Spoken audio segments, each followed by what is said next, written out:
Today, there is much excitement about self-driving cars. But back during the Vietnam War, the Navy had an aircraft that could virtually fly itself. After dialing in the coordinates, a pilot could rest assured he and his payload would arrive right on target. It could even land itself on the deck of a carrier. With all its advanced features and its rock-solid design, this aircraft served double duty in the U.S. Air Force for close support and treacherous rescue missions. Conceived by the brain trust of legendary aircraft manufacturer Vought, it was an aircraft for its time and ahead of its time. This was the A-7 Corsair II.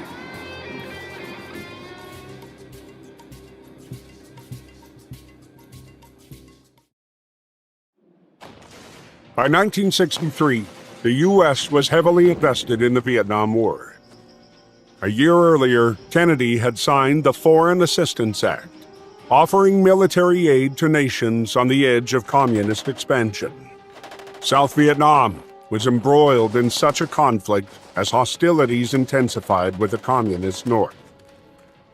The Americans made good on their promise, providing the South Vietnamese with equipment, training, and a growing number of military advisors. With an all-out war almost inevitable, the U.S. Armed Services began prepping for battle. The Navy was looking to replace their aging Douglas A-4 Skyhawk. It was a small, subsonic bomber, capable of carrying the same payload as the B-17 bombers of World War II. The Douglas Aircraft Company had manufactured the original A-4 Skyhawk, and they were eager to remain the Navy's light bomber manufacturer. They offered the simplest solution: build a better A-4, and they hoped to circumvent the usual competition for such contracts. However, other manufacturers, including LTV Aerospace, would not stand to be shut out of the process. The Douglas Company sold the Navy on a non-competitive buy of the A-4 Skyhawk. It was to be the A-4D6. Our folks got wind of it and reminded the Navy that this probably ought to be a competition which Vought could participate in. And it was. I said, we ought to compete for that. So I went to Washington and I talked to George Spangenberg, who was charged of evaluation. I said, we want to compete for that, George. He said, okay, we'll have a competition, but he says, you're not going to win. I said, well, let's see. So we went back and I put together a team, which I think was one of the finest teams I ever had. LTV and its predecessor, the Chance Vought Aircraft Company, had decades of experience producing a long list of fine Navy aircraft, from the VE-7 Bluebird to the F-4U Corsair to the F-8 Crusader. LTV was fortunate to have an engineering and management team with intimate knowledge of the Navy's unique requirements. Saul Love joined the company in 1943, and he played a part in every aircraft design since the F-4U. The A-7, which was the absolute highlight of my career, the proposal was led by a gentleman by the name of Saul Love, a very tough but charismatic individual. He used to scare people to death. And I mean, literally, he was one of those tough drivers. I did a cartoon series called Saul Says, because everything we did, when you worked with Saul, nobody would make a decision until they got the word from Saul. My job, I thought then and still is today, is to get people to do the job the best they can. And I used to tell them, don't do it the way I would do it, because you're not me. Just go do it your own way. Just make sure that your end result is what I would want it to be.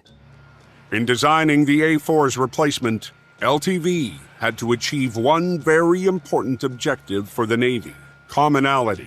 The ground rules were primarily, other than mission, this had to be very compatible. You got many points for compatibility with the current airplane you're building. As LTV forged the Navy's next light bomber, they were also fortunate to have an excellent foundation to build upon, the F-8 Crusader. The A-7, in a large sense, was a derivative of the F-8. The Vought F-8 design was so sound. It was an outstanding fighter, had good maintainability, it was good around the boat, and the basic parameters of the airframe were really acceptable for naval operations. Although the A-7 was based on the F-8, they were very different aircraft with different requirements. The F-8 was a supersonic fighter with a monstrously long J-57 afterburning turbojet. The A-7 needed a less powerful engine to be able to execute lower altitude bombing missions with accuracy. The Navy gave us the engine. We had no choice to house that engine, and that engine drove the fuselage, drove the length. You look at taking the F-8 design and take out the J-57 turbojet, eliminate all that length of afterburner, you can shorten the tail immensely. Then you put in a turbofan, which is a little bit larger diameter with a little higher bypass, and you take the fuselage, which is rather tight, and you can beef it up and kind of box it out to make a little more room for fuel and avionics. Because you shorten the tail, you also have to shorten the nose. So that accounts for a much shorter airplane. It's going to be much easier for deck operations and hangar bay operations. It's not surprising that the A-7 was fitted with a very different wing than the F-8. As a dogfighter, the F-8 needed speed and agility, while the A-7 needed to carry a truckload of bombs on its wings.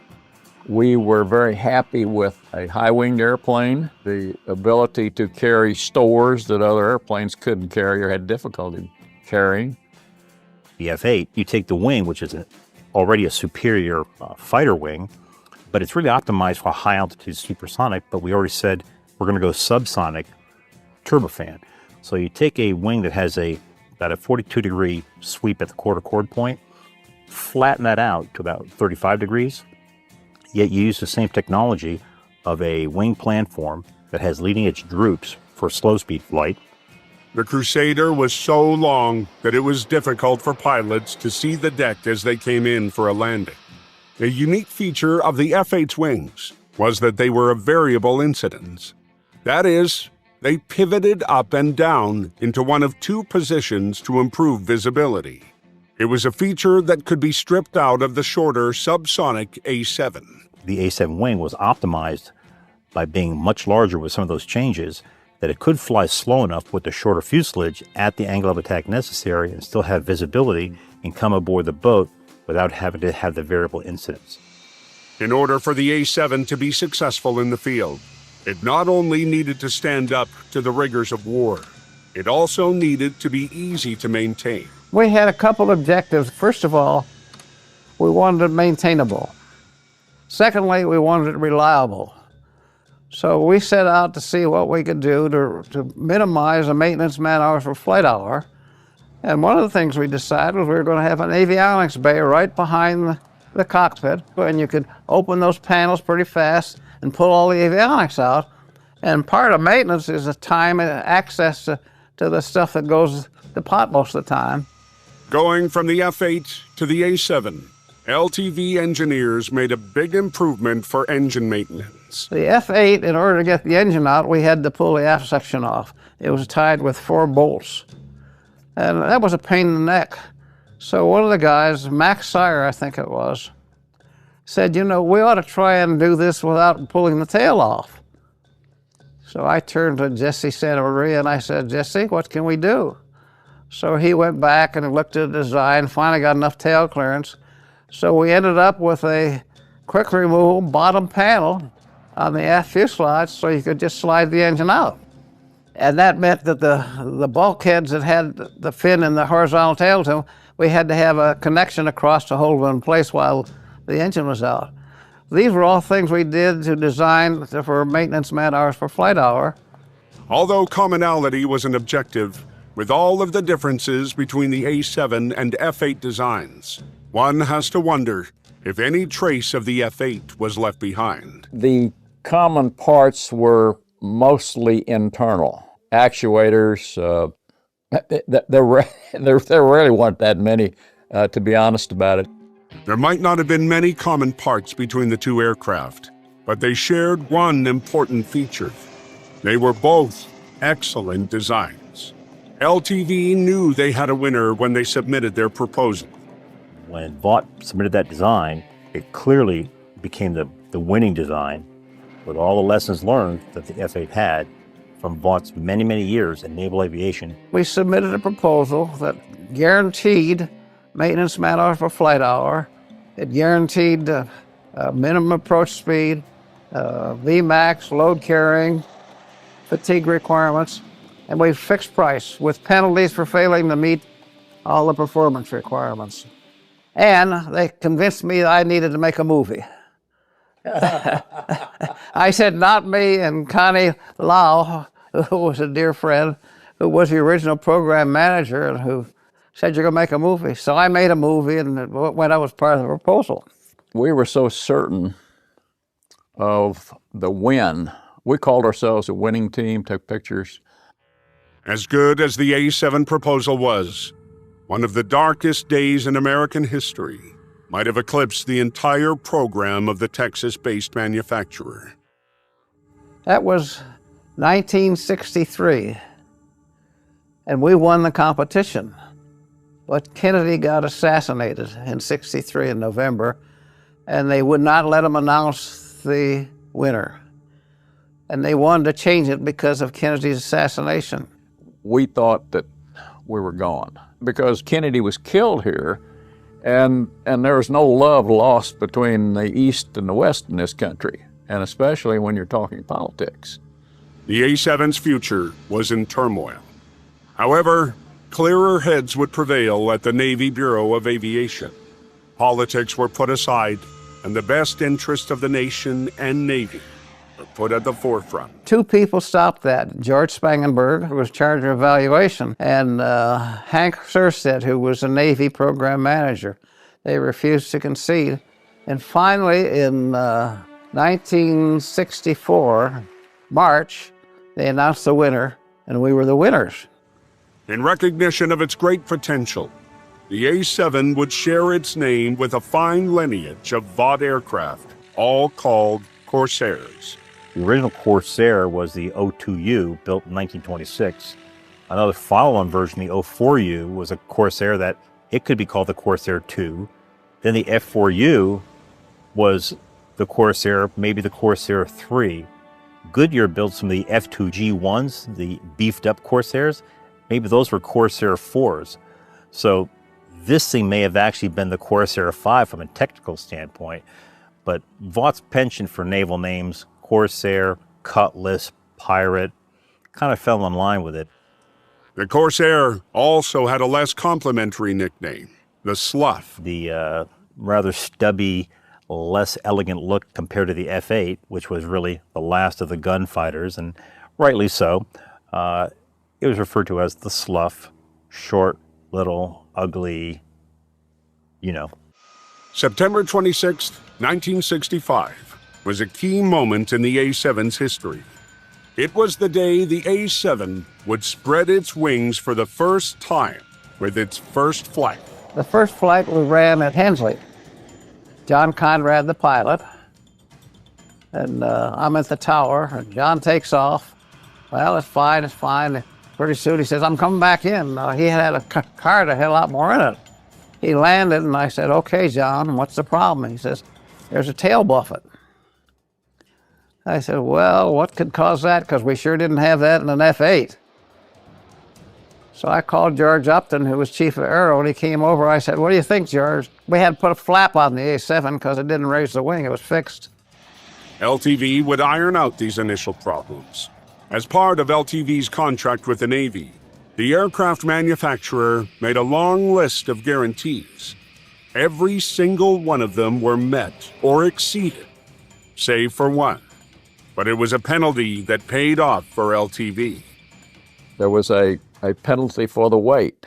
We paid $275,000 in penalties because our wing was heavier, which made the airplane heavier than was called for. We paid that price, which allowed us in later years, we could carry a lot more stores on the main wing beam.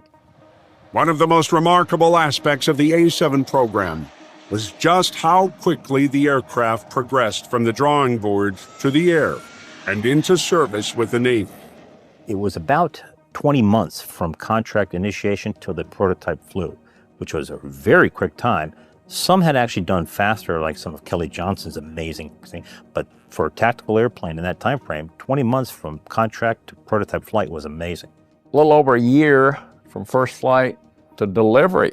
15 months it was in combat, which I can't conceive of over 20 years for the F-22, from contract award to delivery of the first airplane, over 20 years. What do you do for 20 years?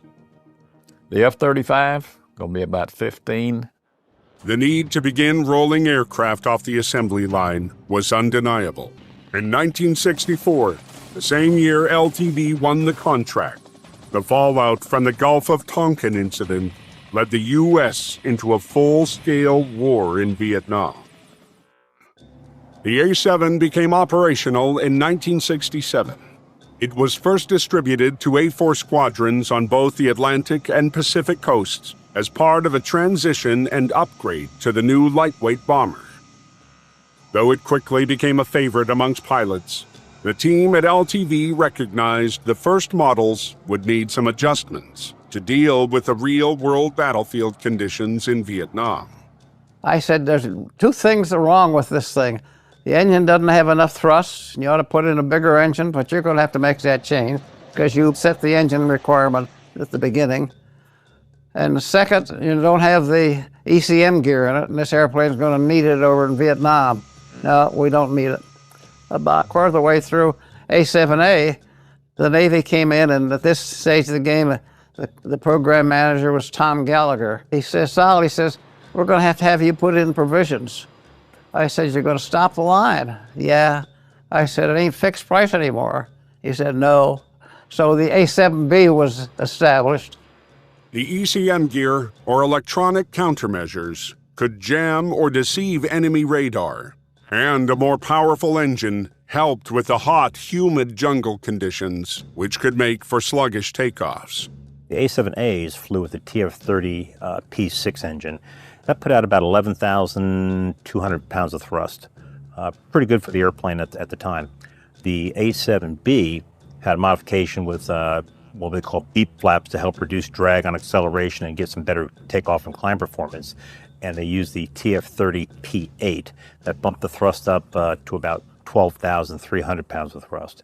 Like a father watching over his newborns, Saul Love deployed with the first A-7s to Vietnam, or at least he attempted to, before the North Koreans shattered the Navy's plan. I started then with the A-7 deploying with the 1st Squadron to Tonkin Bay, and one of the things I have in my office is Tonkin Bay Golf Club, I guess it is.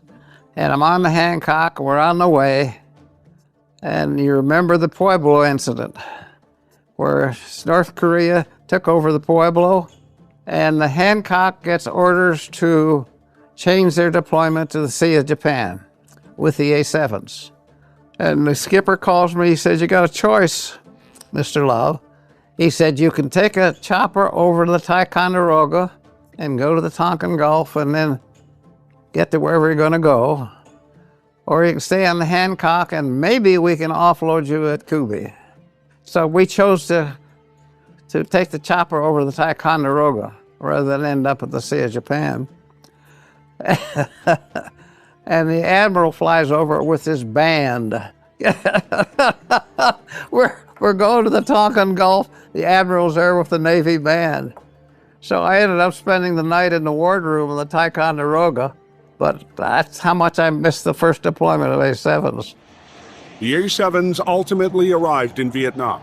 They immediately began taking over for the A-4s, which had been spearheading the Navy's light bomber attack missions. When they initially deployed to Vietnam to begin replacing the A-4, the light attack strike mission that the A-4 had been doing exclusively took over that mission, but could do it with a much more reliable platform, with better accuracy, better on-station time, better range, and better maintainability. The A4, man-hours per flight hour, was something like double or triple what the A7 was. So overall, all the way around, winning in all categories.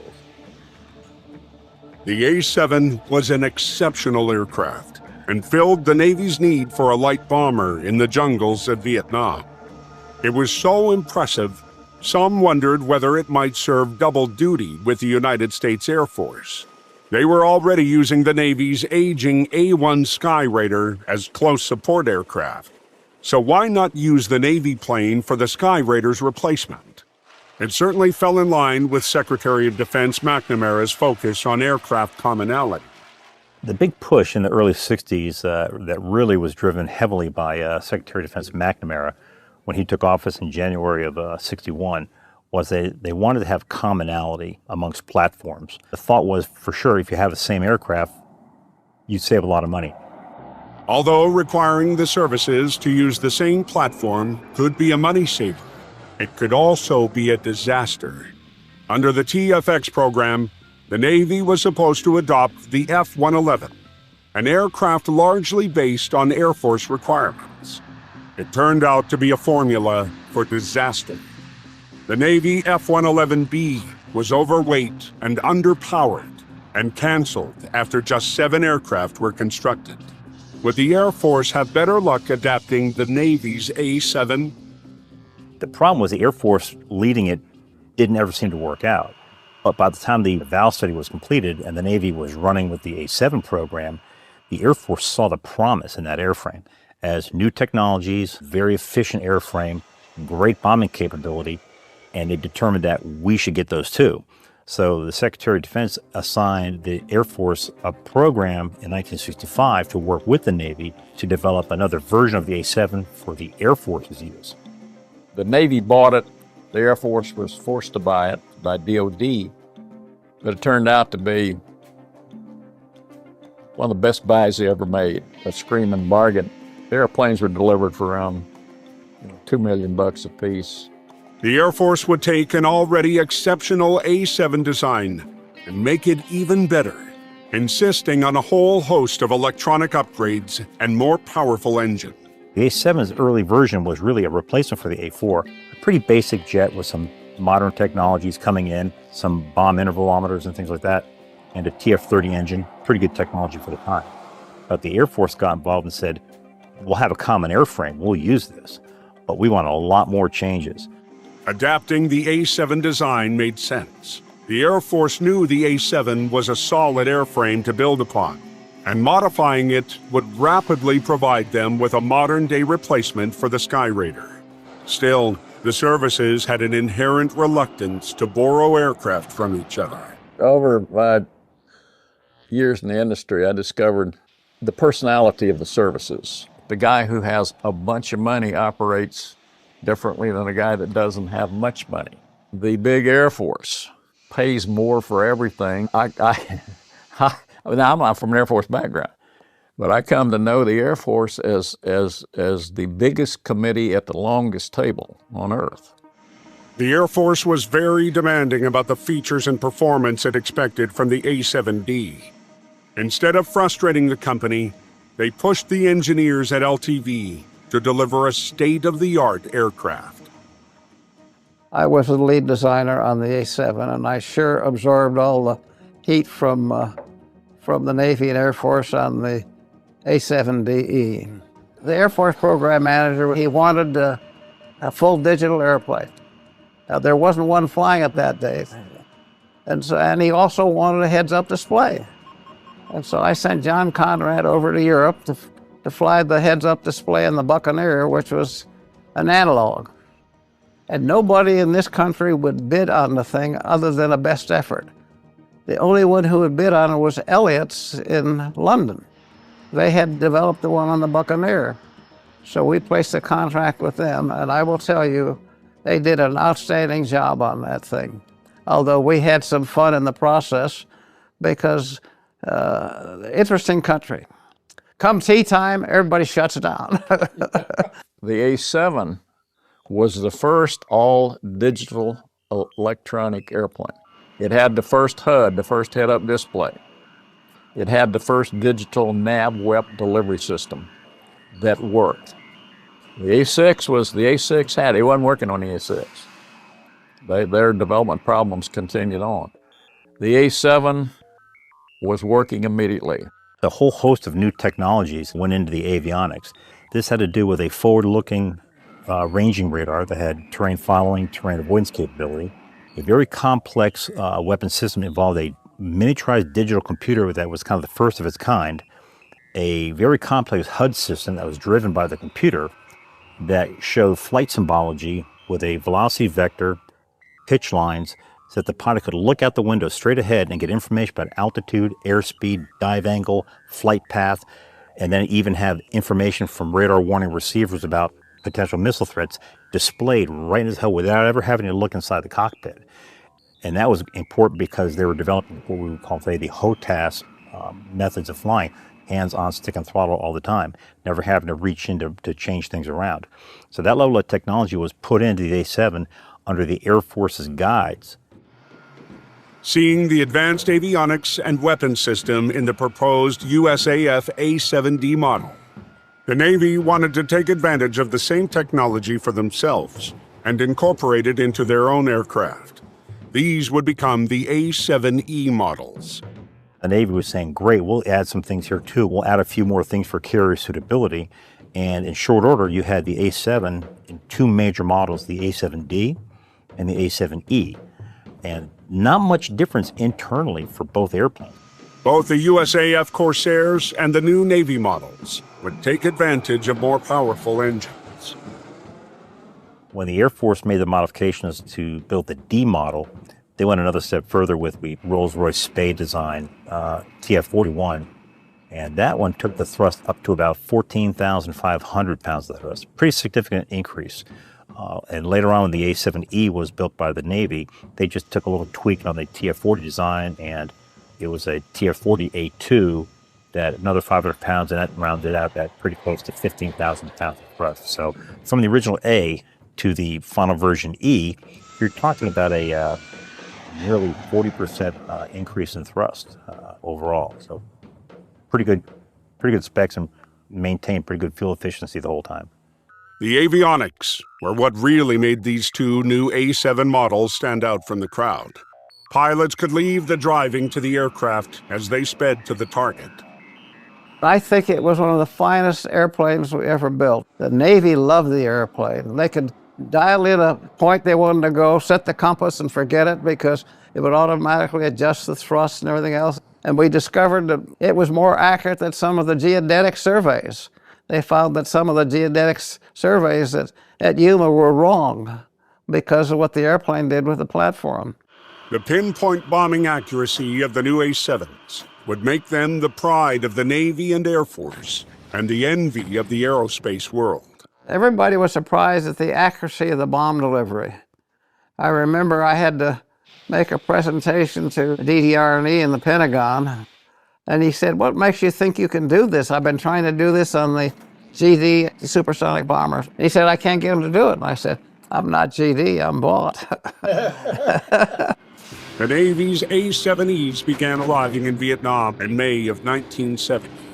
They were an excellent upgrade for the already outstanding A-7As, still pounding away at enemy forces.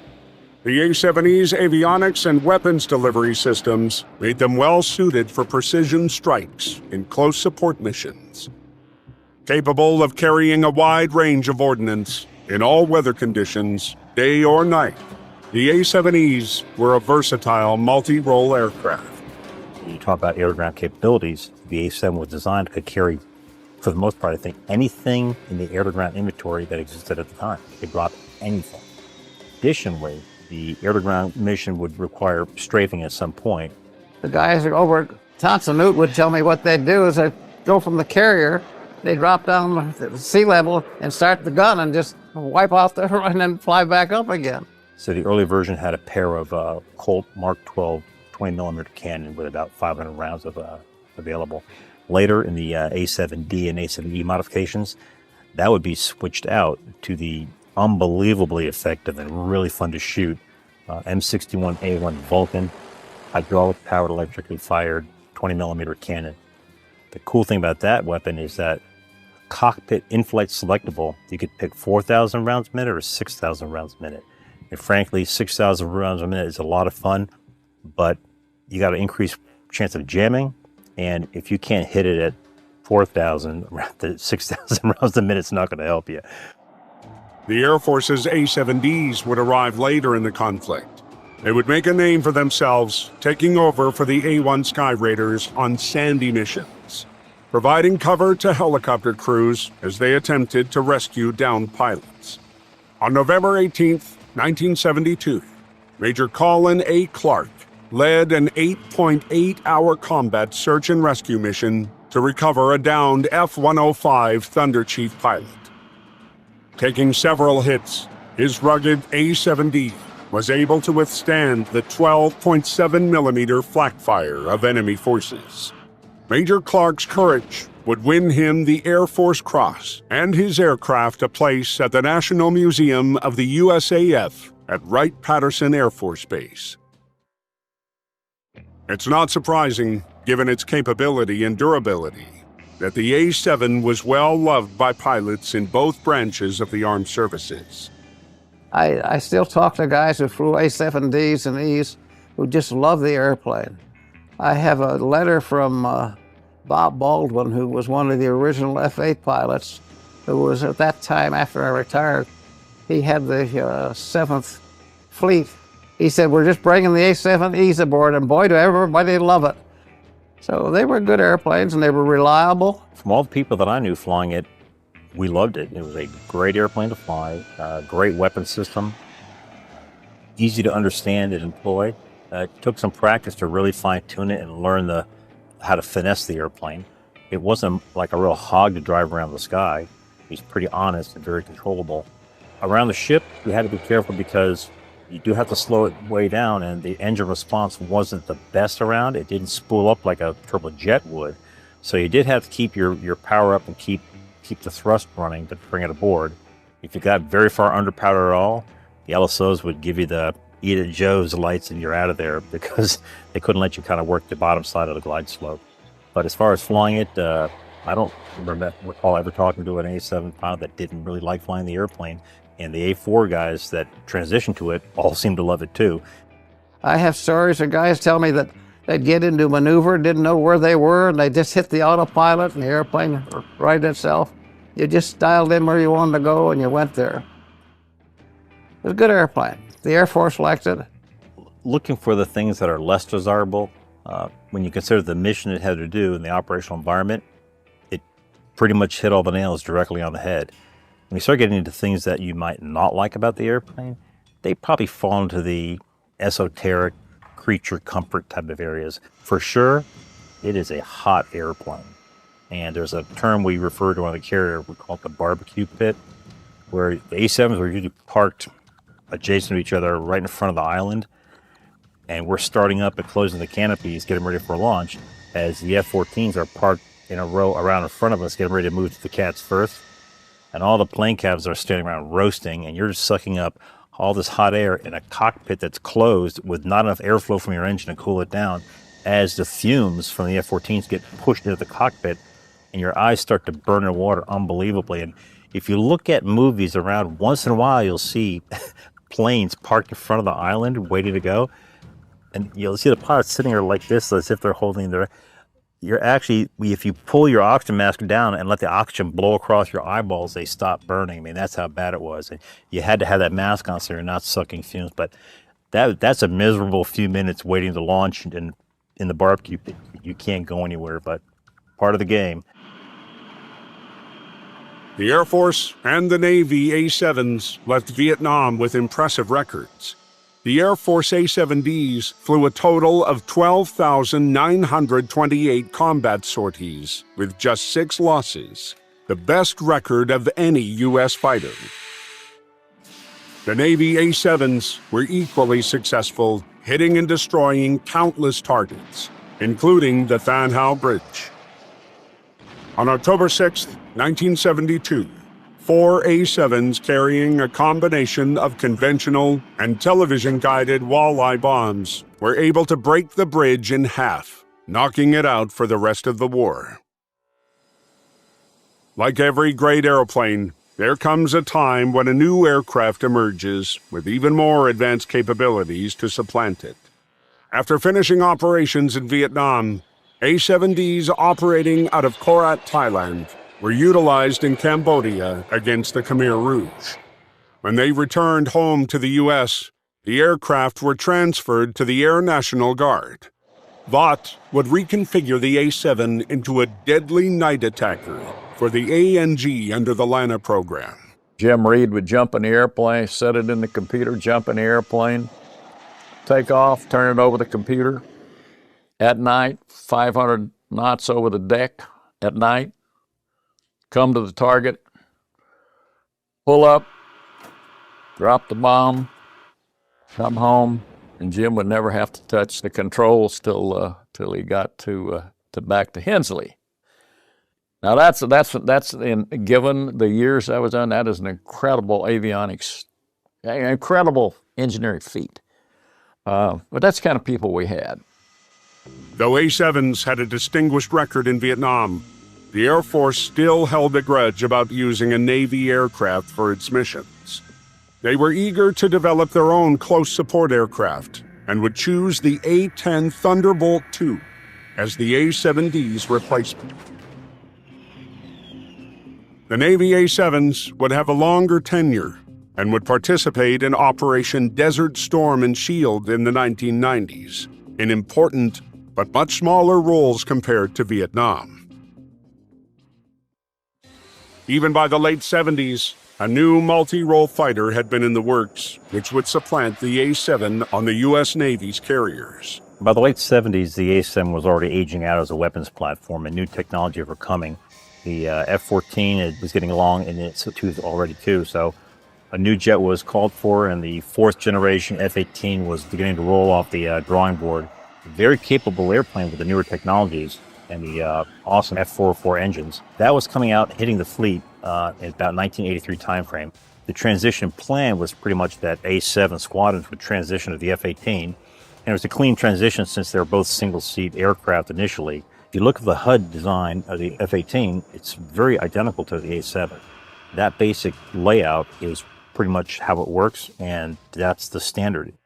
Though the F-18 was a next-generation aircraft, the A-7 could still hold its own in a bombing competition, given its advanced avionics and weapons delivery systems. In the early 80s, I can recall being at Cecil Field at a squadron picnic with VA-46 when we heard a really strange loud noise, and we all looked up and we saw the first F-18s in the break coming in to land at Cecil Field, and we're all just dumbfounded watching and said, they're here. And as we're watching them land, we're all saying, they're going to have to earn their spot at the bar. And in short order, we were having bombing contests. And at first, we were out bombing them because they had a new airplane that was much more capable, but they hadn't really learned it yet. Eventually, they'd be right in there and started winning some bombing contests. But the A-7 held its own for a while because it's just a really good bombing platform and very accurate.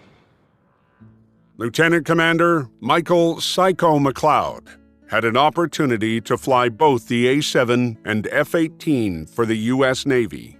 He originally saw the A-7 as merely a stepping stone for the F-18, but the older aeroplane quickly became a favorite. The F-18 was just coming out in '83, and I was right in the middle of flight school, so that was the way to go. Then, as I got to fly the airplane, I learned more about it. It was just a very honest, sweet flying airplane. And then the mission was fantastic too. Low-level attack. It has some self-defense capability with the AIM-9 Sidewinders. So it pretty much was a jack-of-all-trades airplane. Very efficient, good fuel specs, so you can stay airborne a long time, and great to fly around the boat. My last A-7 flight was at VX-5 at China Lake, just finishing up that 3-year tour doing test work. I like going to air shows and seeing all the restored aircraft at museums. The problem you have is that there's no restored A-7s. There's nothing out there flying around. So unless you can find one at a museum, it's a kind of a rare bird to get your hands on. I have a few friends that work here at the Valiant Air Command Warbird Museum, and They said I could come up and see the airplane and get up inside and take a look at the cockpit and visit where I used to work. Looks like it'll be a real fun thing to do today.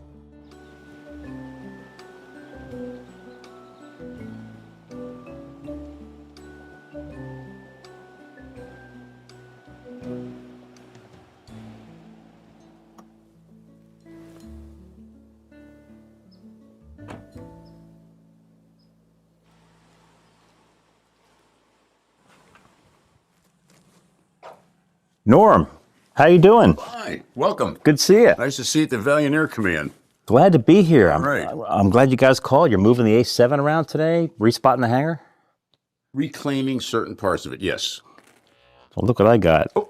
I don't know if you've seen one of these in a while. Not a real one. This is my A-7E pocket checklist that I used when I was flying at VX5 at China Lake. That was the one I carried with me in my G-suit pocket. I'd swap them out. If I was going out in the A-7, I'd throw that in the pocket. If I was going out in the F-18, I'd swap them out. But It just says A7, so Yep. you got the right one. that's the one I was using, and I haven't used that thing in 27 years. It looks like brand new. A little dog-eared around the edges, but it's got some work. So, I'm a little ignorant. What does automatic carrier landing do? You taking that plane lands, or how does That's that actually, it's one of the things, the A-7 was one of the first aircraft set up, fully qualified to do automatic carrier landings. When it did the first flight tests, it went out with the A-7 flew with the F-4. The system is called the Spin 42, and it locks up the airplane, and the tractor beams essentially grab you, and the airplane flies itself to a landing right in the wires.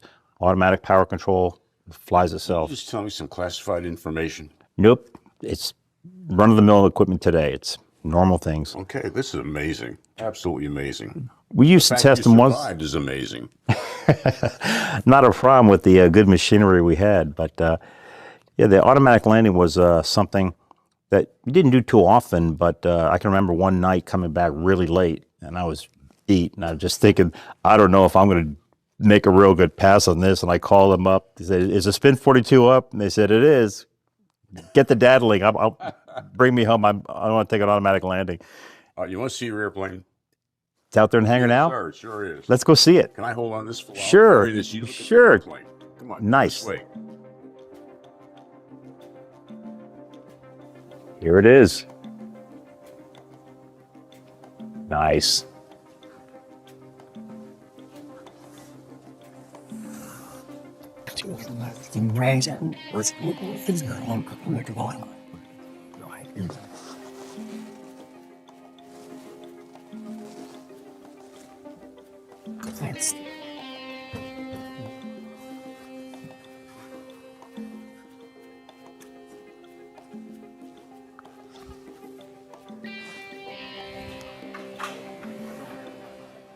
Nice job.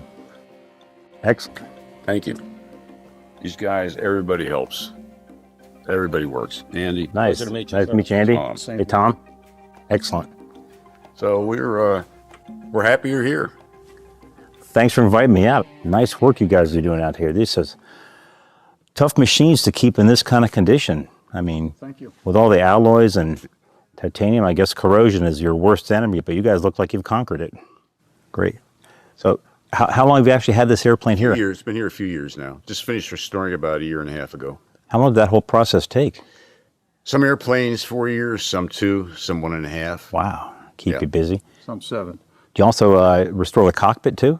This one, yes. Really? Mm-hmm. Any chance I could take a peek in the office? For special people, yes. I haven't seen the inside of one of these things in 27 years. You're special people. Awesome. Let's do it. Okay. Great.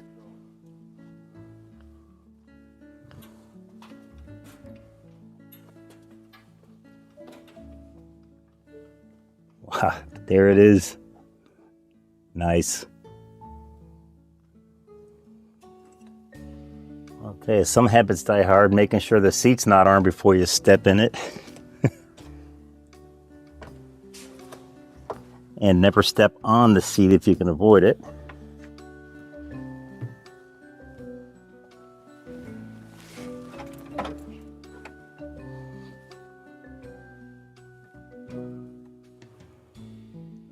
Excellent. Much better visibility than an airliner, that's for sure. Climb in the cockpit and you do a sweep starting at the aft left console. You check your oxygen and G-suite connections, make sure those are in there. Go through all your avionics, engine controls, jettison circuits, gear handle, emergency power package, all the flight instruments. And that's the weapons delivery system for the early A and B models. Later the radar display moved down there. And before the more complex HUD, just had a kind of rudimentary combiner glass for bomb depression angle on a mill reticle you could set.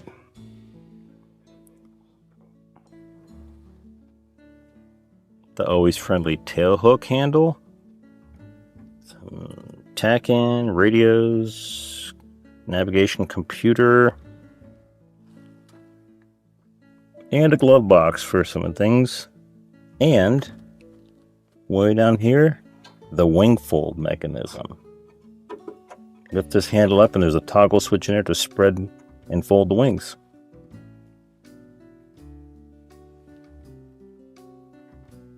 All the important parts.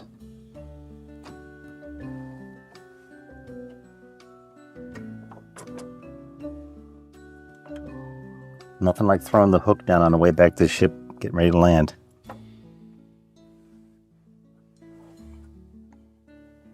Cool. The A-7 is a particularly important aircraft. It served well. The pilots liked it. It executed everything a pilot asked it to do. The pilots that flew those things swear by it. So when we had the opportunity to grab that airplane, we wanted to restore it in its original configuration with the Death Head logo. So it took about 1.5 years to do that, but we're very happy with the results. Good to go. By the late 1980s, the A-10 was a decade-old platform, and the USAF was considering its options for ground support. The Vought team came up with an out-of-the-box solution. Why not use an A-7, the very plane the A-10 had replaced? The Y-7F came out of a very aggressive effort by a couple of Vought people who responded to an Air Force request for a study of ground support machinery. And instead of responding with the study that they asked for, we responded with a proposal for what we call the strike fighter, which we took the A-7D airframe and put in an F-100 engine, much more modern engine, more thrust. And with the additional power, we could take off with our maximum loads. The airplane A-7 already carried an incredible amount of ordnance. We could honk that load off in far less distance and operate out of smaller fields. It allows you to deliver weapons with much greater accuracy, and is a much more economical airplane to operate. You can have lots more of them around, and numbers do count in wars. The YA-7F could have been a rapid-fire solution to the USAF's needs. But it had one feature the Air Force couldn't live with. It was a Navy plane. It was successful. We got the Air Force's attention, and we got a contract for 2 airplanes. We built the 2 airplanes. The airplane was flight tested, very successful. There were 2 elements that affected it. One was we stopped marketing once we got the contract, which is death when you deal with a Navy contractor with the Air Force, and that is they don't want another Navy airplane. The A-7, a stable and reliable platform, continued to serve in the U.S. Armed Services into the early 90s. Other countries operated them for even longer. The Corsair IIs just missed out on their golden anniversary. The Hellenic Air Force A-7s were retired in 2014. 49 years after the first prototype flight. From 1918 to 2014, 96 years, Vought aircraft were in continuous use by the Navy and other nations around the world. Full credit for the design, manufacture, and development of this remarkable aircraft has to go to the Vought team behind it. We had the best engineering department in the world. I want to tell you, I spent 2 years in the Pentagon, and I never met an engineering department as good as the one that we had. I think the engineer design team at Vought really hit the mark. They were smart in that they took a lot of lessons learned from their early years and modified that into a new attack platform. Hugely successful program. Everything was a delight because the company was a family. And there was simply no comparison in the way they operated. The legacy of the A-7 is something the Vought family can be proud of.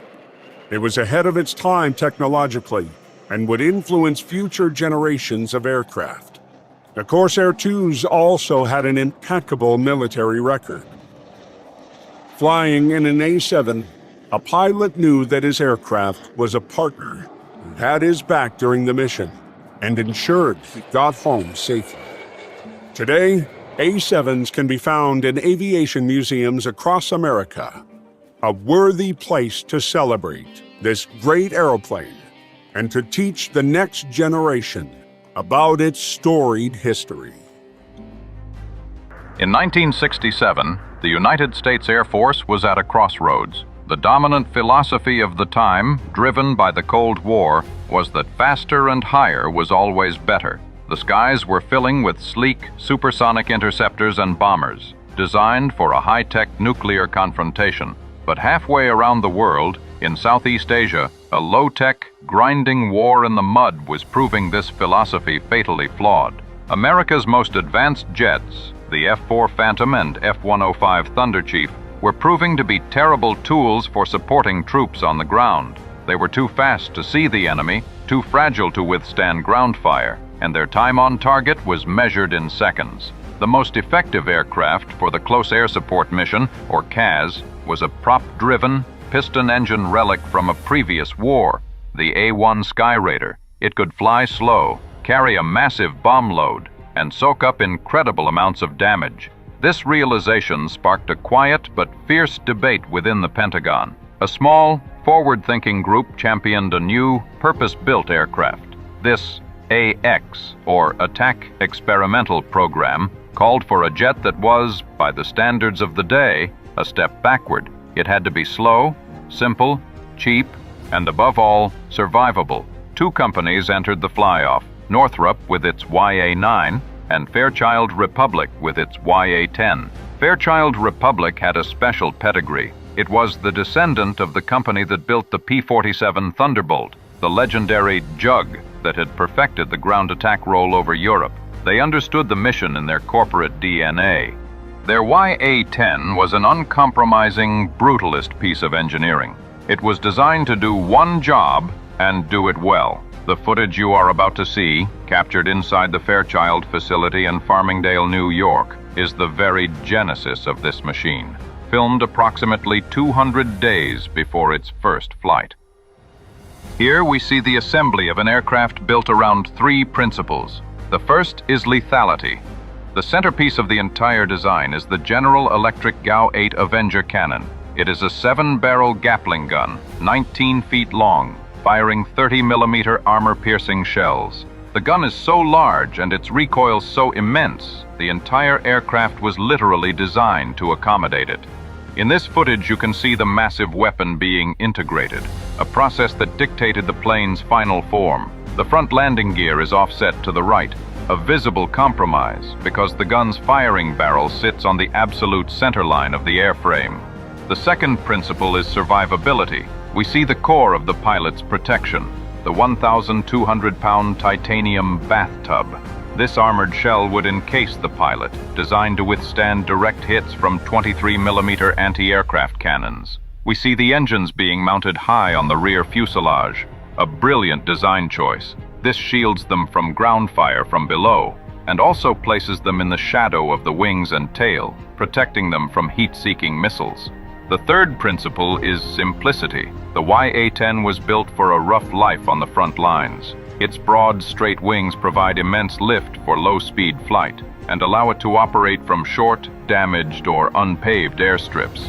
Many of its parts are interchangeable from left to right, including the main landing gear, the rudders, and the elevators. This dramatically simplifies field maintenance.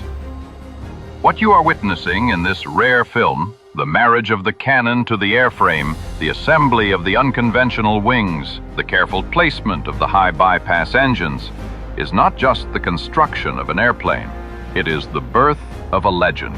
This is the story of the prototype that would soon be nicknamed the Warthog, an aircraft built for the infantryman, and one that would become the undisputed king of close air support for decades to come.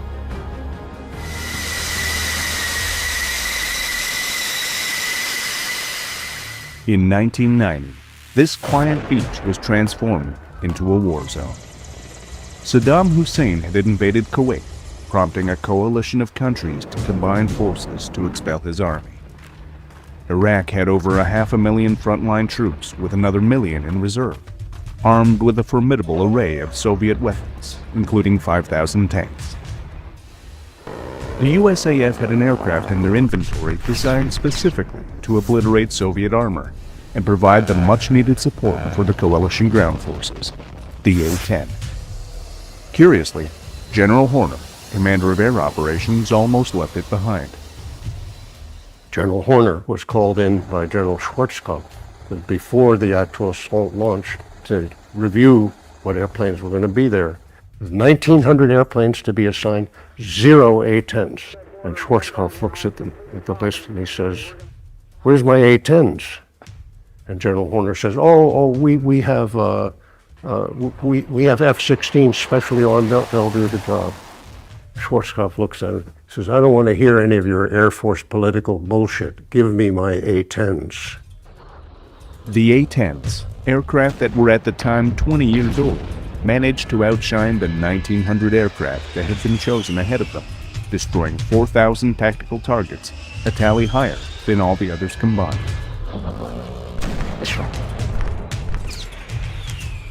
With such an impressive performance, why was the USAF so reluctant to bring the Warthog to war? What was it about this tank-busting machine that repulsed them so much?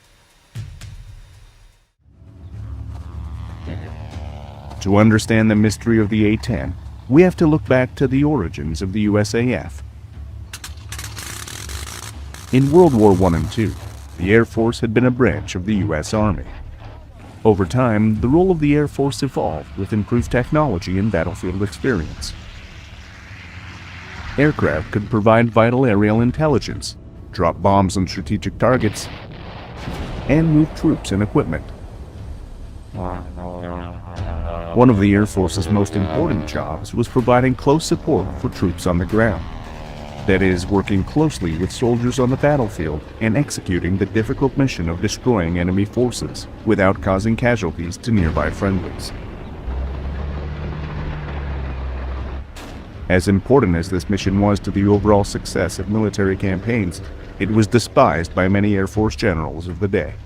From the day one, the United States Air Force going all the way back to the Army Air Corps, there has been this antipathy to the mission called close air support because it is tied to the Army or ground warfare. And it was a mission that did not fit their view of them being able to independently carry out whatever war that they wanted to and not be tied to what was going on the ground, not be tied to another service.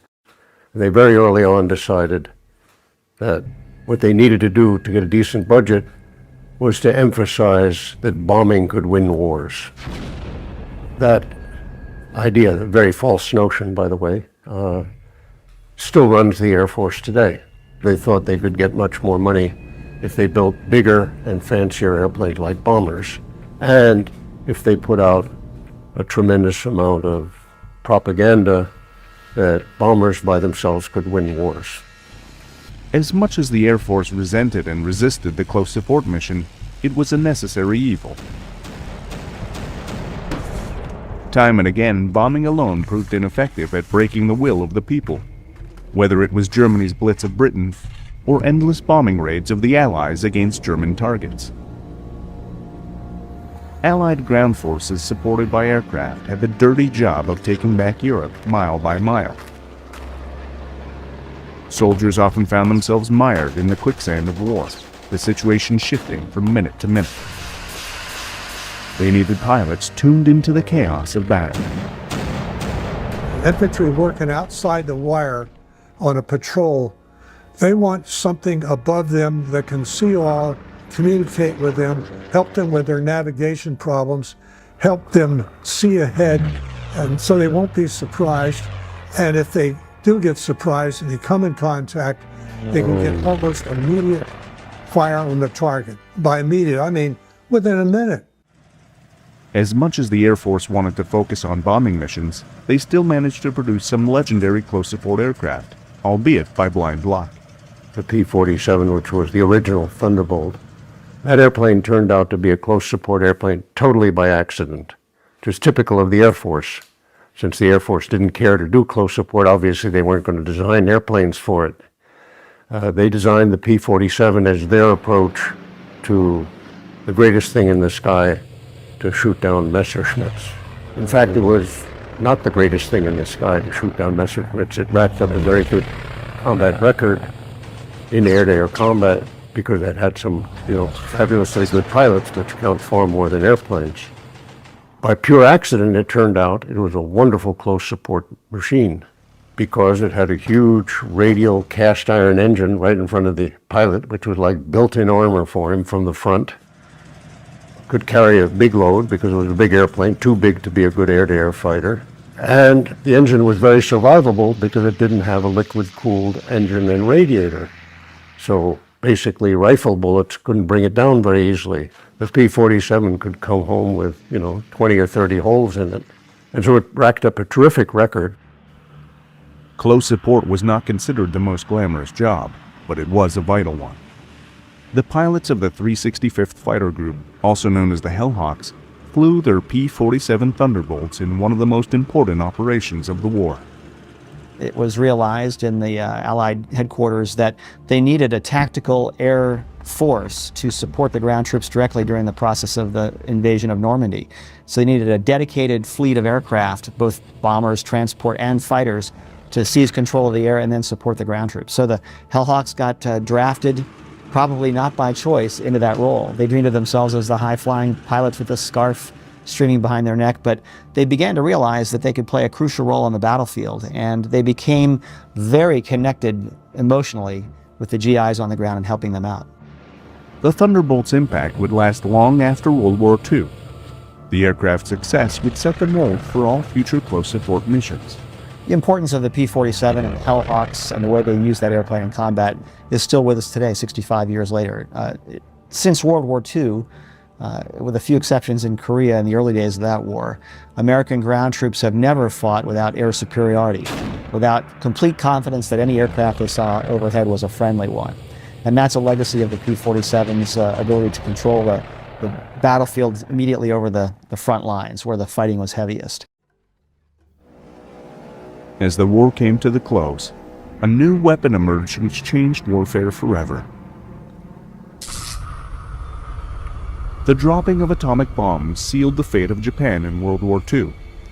It also seemed to solidify the position of bomber generals who believed that bombing could win wars alone. The U.S. Air Force was in a powerful position, as it was the only service capable of delivering a bomb, albeit one constructed with the Navy's oversight. Though the Army and Navy were not enthused about sharing their budgets with a young competitor and slowed and sabotaged the process wherever they could not stop the inevitable, and on September 18, 1947, an independent United States Air Force was born. Though the Army and Air Force were separate entities, the Army relied on aircraft to operate, to transport troops and equipment, and for the vital mission of close support. In 1947, a document was hammered out between the armed services to divide up the roles and missions of their respective fleets of aircraft.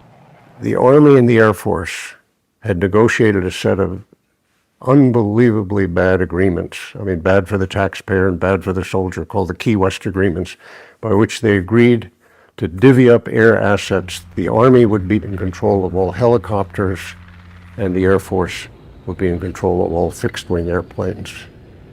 And the deal was that the Air Force would not object to the Army getting very large numbers of these, would not object to them, doing armed versions of them, and in return the Air Force promised, we'll give you lots of close support. A young colonel, Avery K., took part in these negotiations. He was a highly decorated and respected officer, having navigated the lead B-17 in the Schweinfurt raids, a treacherous mission to cripple Germany's industrial might. Colonel K soon realized that navigating through the politics stemming from the inter-service rivalries was no easier.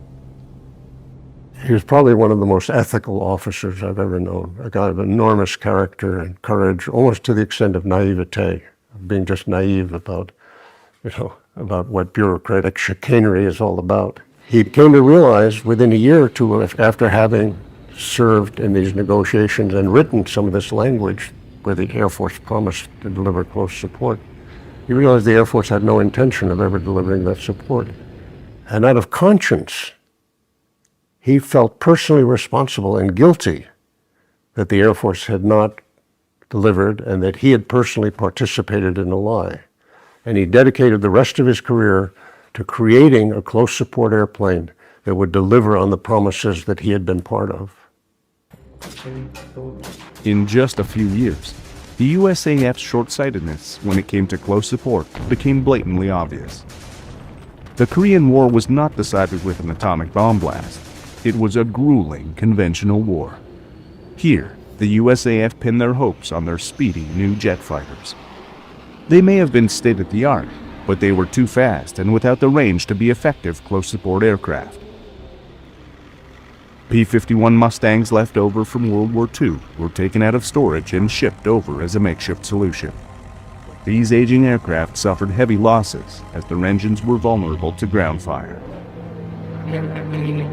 The Navy and Marines, with their A-1 Sky Raiders and F-4U Corsairs respectively, took the lion's share of the close support work, and they did so brilliantly. Close support was of the essence, particularly when troops were moving, when we were moving forward, or when the Chinese were pouring over the border and driving us back. The A-1 was in fact a wonderful workhorse, shared the virtues of the T-47, had a big rotary engine up front to protect the pilot, was very hard to shoot down, you could put lots of holes in it, and because it had been designed to pull really big loads off carriers, had a very big wing which allowed it to maneuver very well at low speed.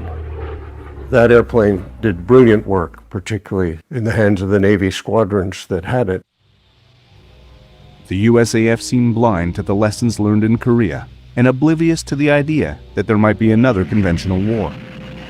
In the years that followed, they continued to focus on building nuclear-armed bombers and jets in preparation for an atomic war with the Soviets. The Army realized that they might have to take the close support mission into their own hands. Chuck Myers recalls Army tests he participated in at Fort Rucker. A lot of guys in the Army, particularly on the aviation side, felt that the Navy and the Air Force were not going to provide them what they needed, which they referred to as organic air support. The only option they had was somehow try to figure out how to do it with helicopters. And that's what was going on at Fort Rucker, was experimenting with helicopters. They were reinventing our old Army Air Corps. My primary helicopter that I was using was a H-13. They had strapped 30 caliber machine guns to the rails.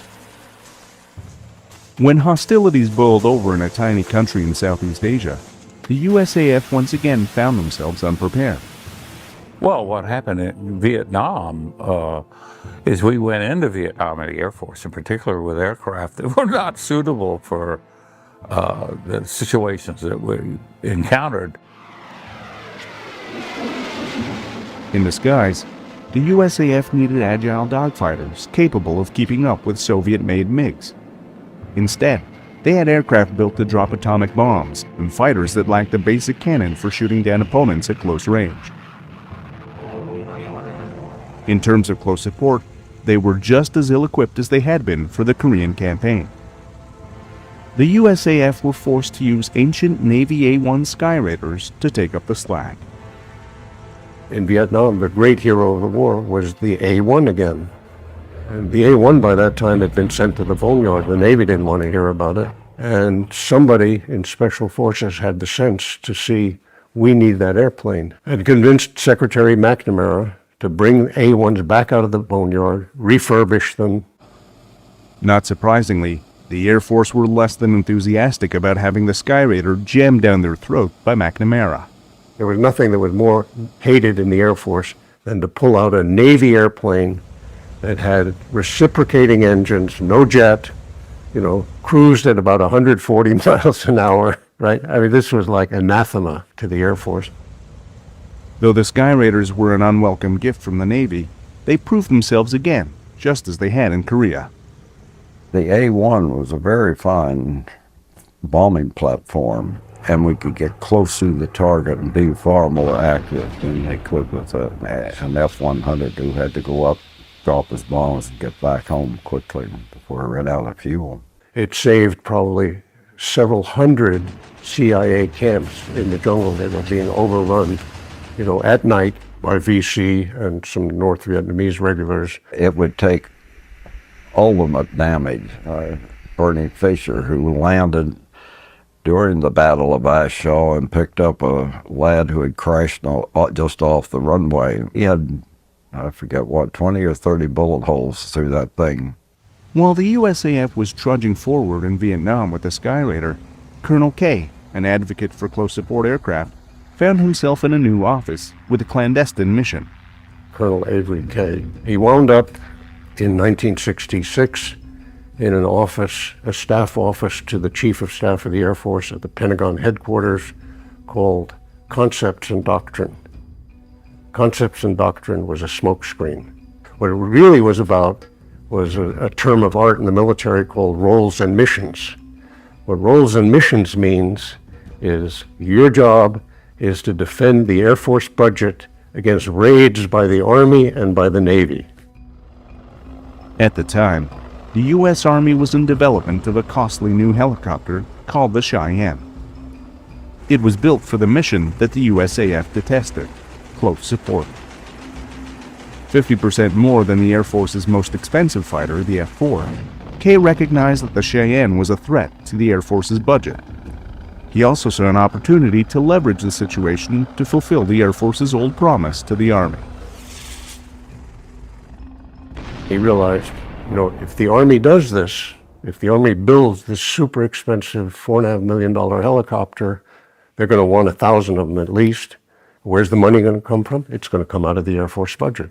Perfectly correct perception. He also perceived that this would be a powerful incentive for the Chief of Staff to develop a close support airplane to make sure that the Army didn't get all that money.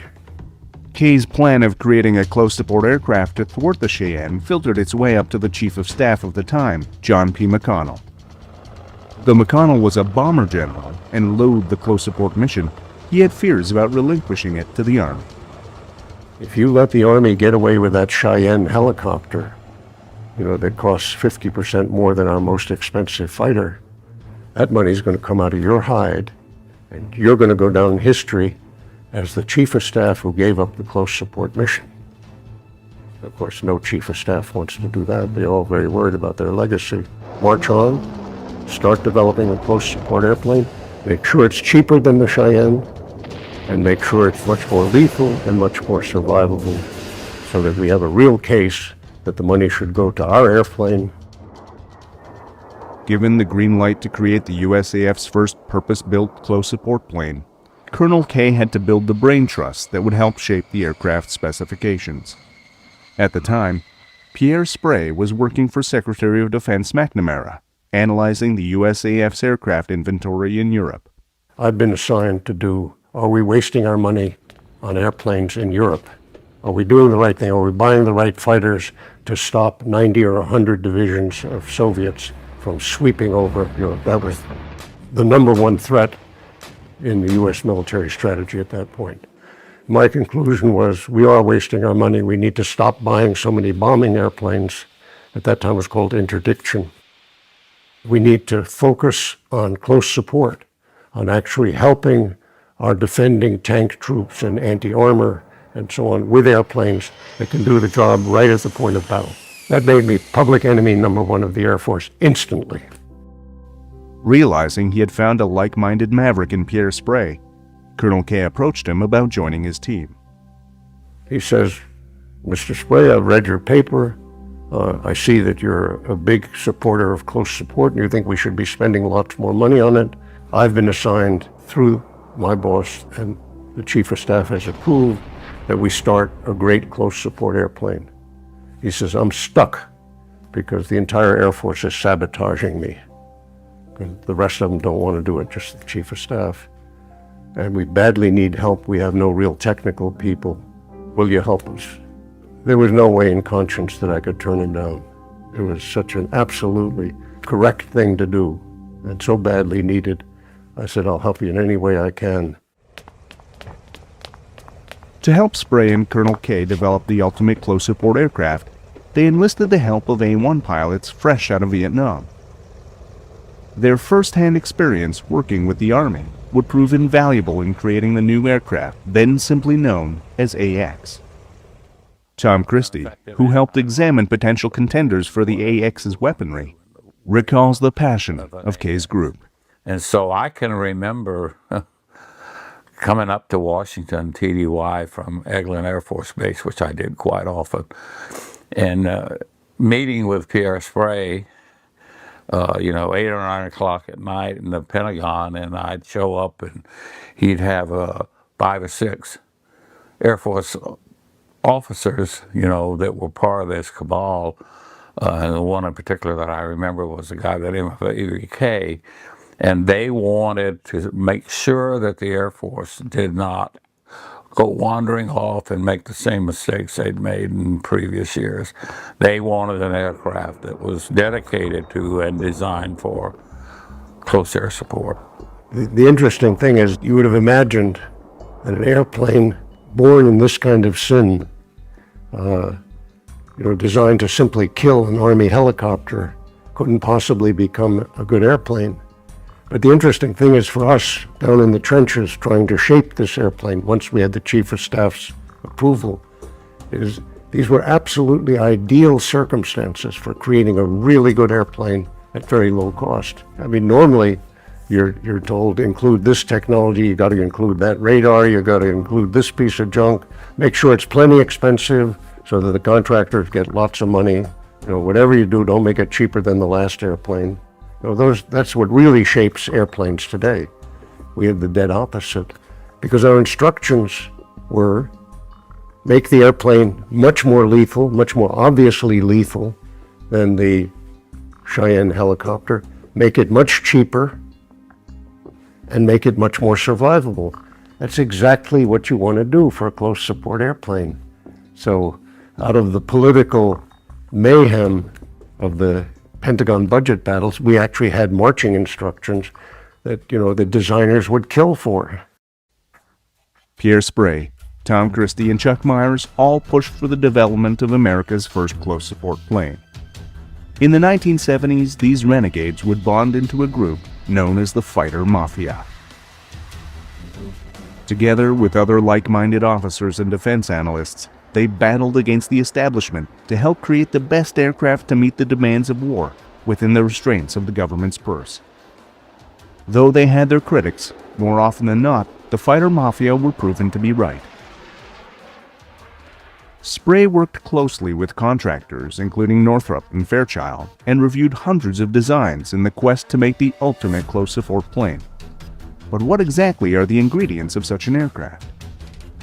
The primary things you have to be able to maneuver very well at low speed, and that's both to get close to the target so you can distinguish friends from enemies, You can pick up things that the ground guys can't see. And very important, particularly since some of this focus was on Europe, you have to be able to fly under weather. When you've got clouds at 1,000 feet, 500 knot jets become hopeless. You have clouds at 1,000 feet and you have hills that are 500 feet high, and you try to come booming down through those clouds at 500 knots. That's simply not feasible. The aircraft also needed to be capable of loitering over targets for extended periods, at least 2 and hopefully 4 hours with a full bomb load, 250 miles from base. If a plane had to leave the battle to refuel after just a few short minutes, it wouldn't be around long enough to provide any real support. The A-1 pilots were adamant about this, and about the need for an excellent radio communication system. You had to have great communications. This was in a day, and by the way, the day extends to today, when essentially no Air Force airplane could talk to the ground. They had radios that deliberately could only talk to other Air Force airplanes or to headquarters or to Air Force radar airplanes, and no direct way to talk to a guy, holding a small tactical radio sitting in a foxhole. My A-1 guys were so insistent on that, they just pounded it into me every day. You can give up anything else, don't give up those radios. That's how important they were. Another key element of close support aircraft is survivability. Pilots going on such a treacherous mission, close to enemy fire, need to have a reasonable chance of coming back in one piece. You can't ask pilots to go into an environment this dangerous to airplanes if you can't guarantee them that they're going to, for the most part, get home.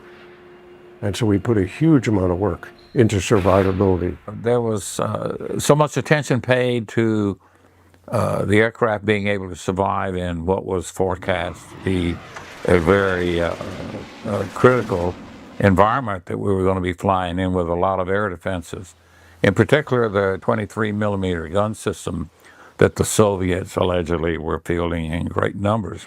You put a 22 rifle into any modern jet, a 22 rifle bullet into any modern jet, and it will penetrate the tank, will very likely create a leak or light a fire, and the leak itself will catch on fire if it's right next to the engine. Well, a lot of attention, unprecedented attention, was paid to that whole concept of reducing the vulnerable areas being given a hit. Will you go down or not? A plethora of survivability specifications were laid out for the AX. Using cables rather than flammable hydraulics to control the flaps and other control surfaces, and building the structure of the aircraft the old-fashioned way, with spars covered by skin, a feature that allowed the old A-1s to return home with gaping holes in their wings. But perhaps the greatest feature of the AX was, of all things, a titanium bathtub. We demanded armor, essentially completely around the pilot, certainly up to this level, from the front, the back, and everywhere, that would stop an American .50 caliber bullet or the Russian equivalent. And that led to a 2,000-pound titanium bathtub. They still call it the bathtub to this day, and the pilots love it, because it gives them all kinds of confidence when they're pressing an attack and they're hearing impacts of bullets on the airplane and so on. As important as survivability was, the AX was an offensive weapon, built to destroy tanks.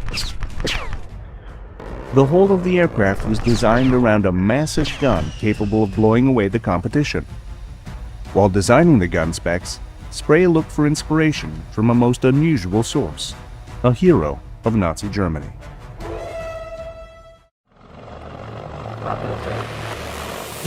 In the 1960s, the U.S. Air Force had a helicopter in their crosshairs. Surprisingly, it did not belong to one of its opponents behind the Iron Curtain, but rather the U.S. Army. The costly Cheyenne helicopter, built by the Army to support its troops, was seen as a potential drain on the Air Force's own projects. To counter this rotorcraft, the Air Force began drawing up the specifications for a new close support plane known as the AX. It was an aircraft and mission the Air Force really didn't want. However, the team at the Pentagon behind the AX saw things differently. They saw supporting troops on the ground as one of the most important missions, and they set about to build what would become one of the Air Force's most lethal weapons.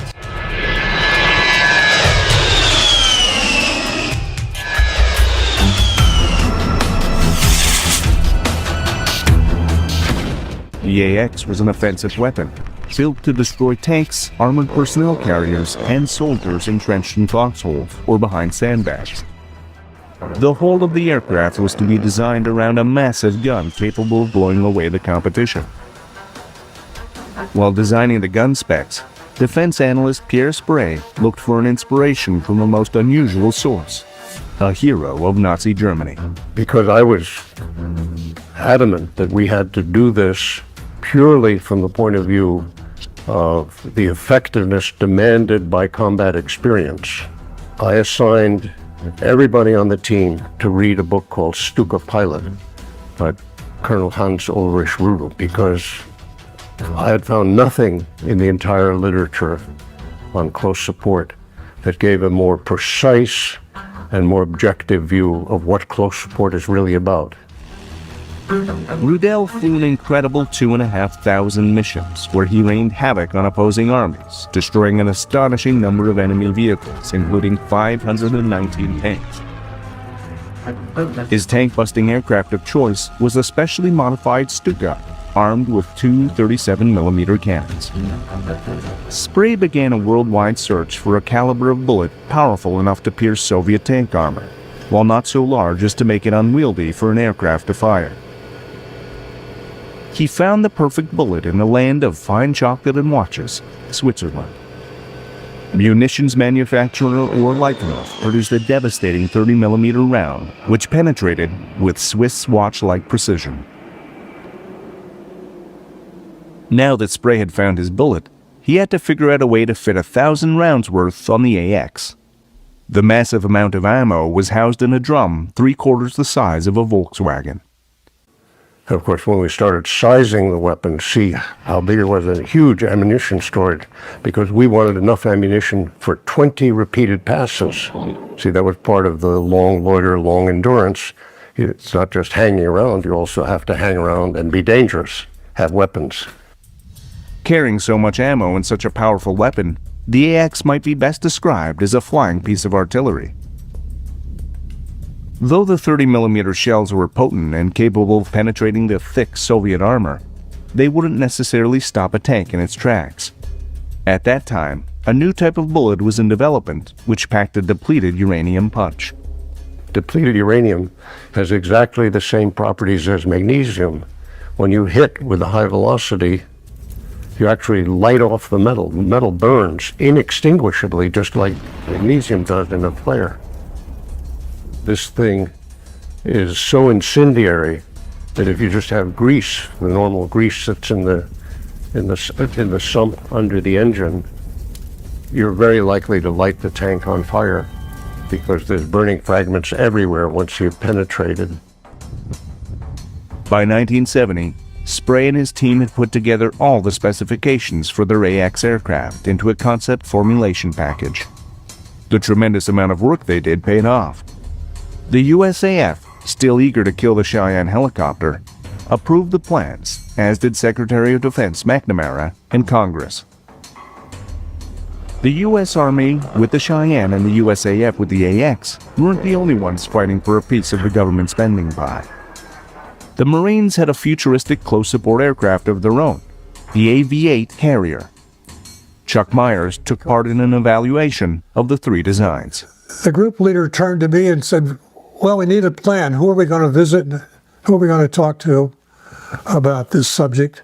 And I said, well, I think we probably ought to start with the Marine Corps because they probably know more about the subject than anybody else. They have great interest in air support. I set up the meetings for them over at Marine Corps headquarters, and our little group went over there. And we spent a whole morning listening to Marine Corps expound on the subject.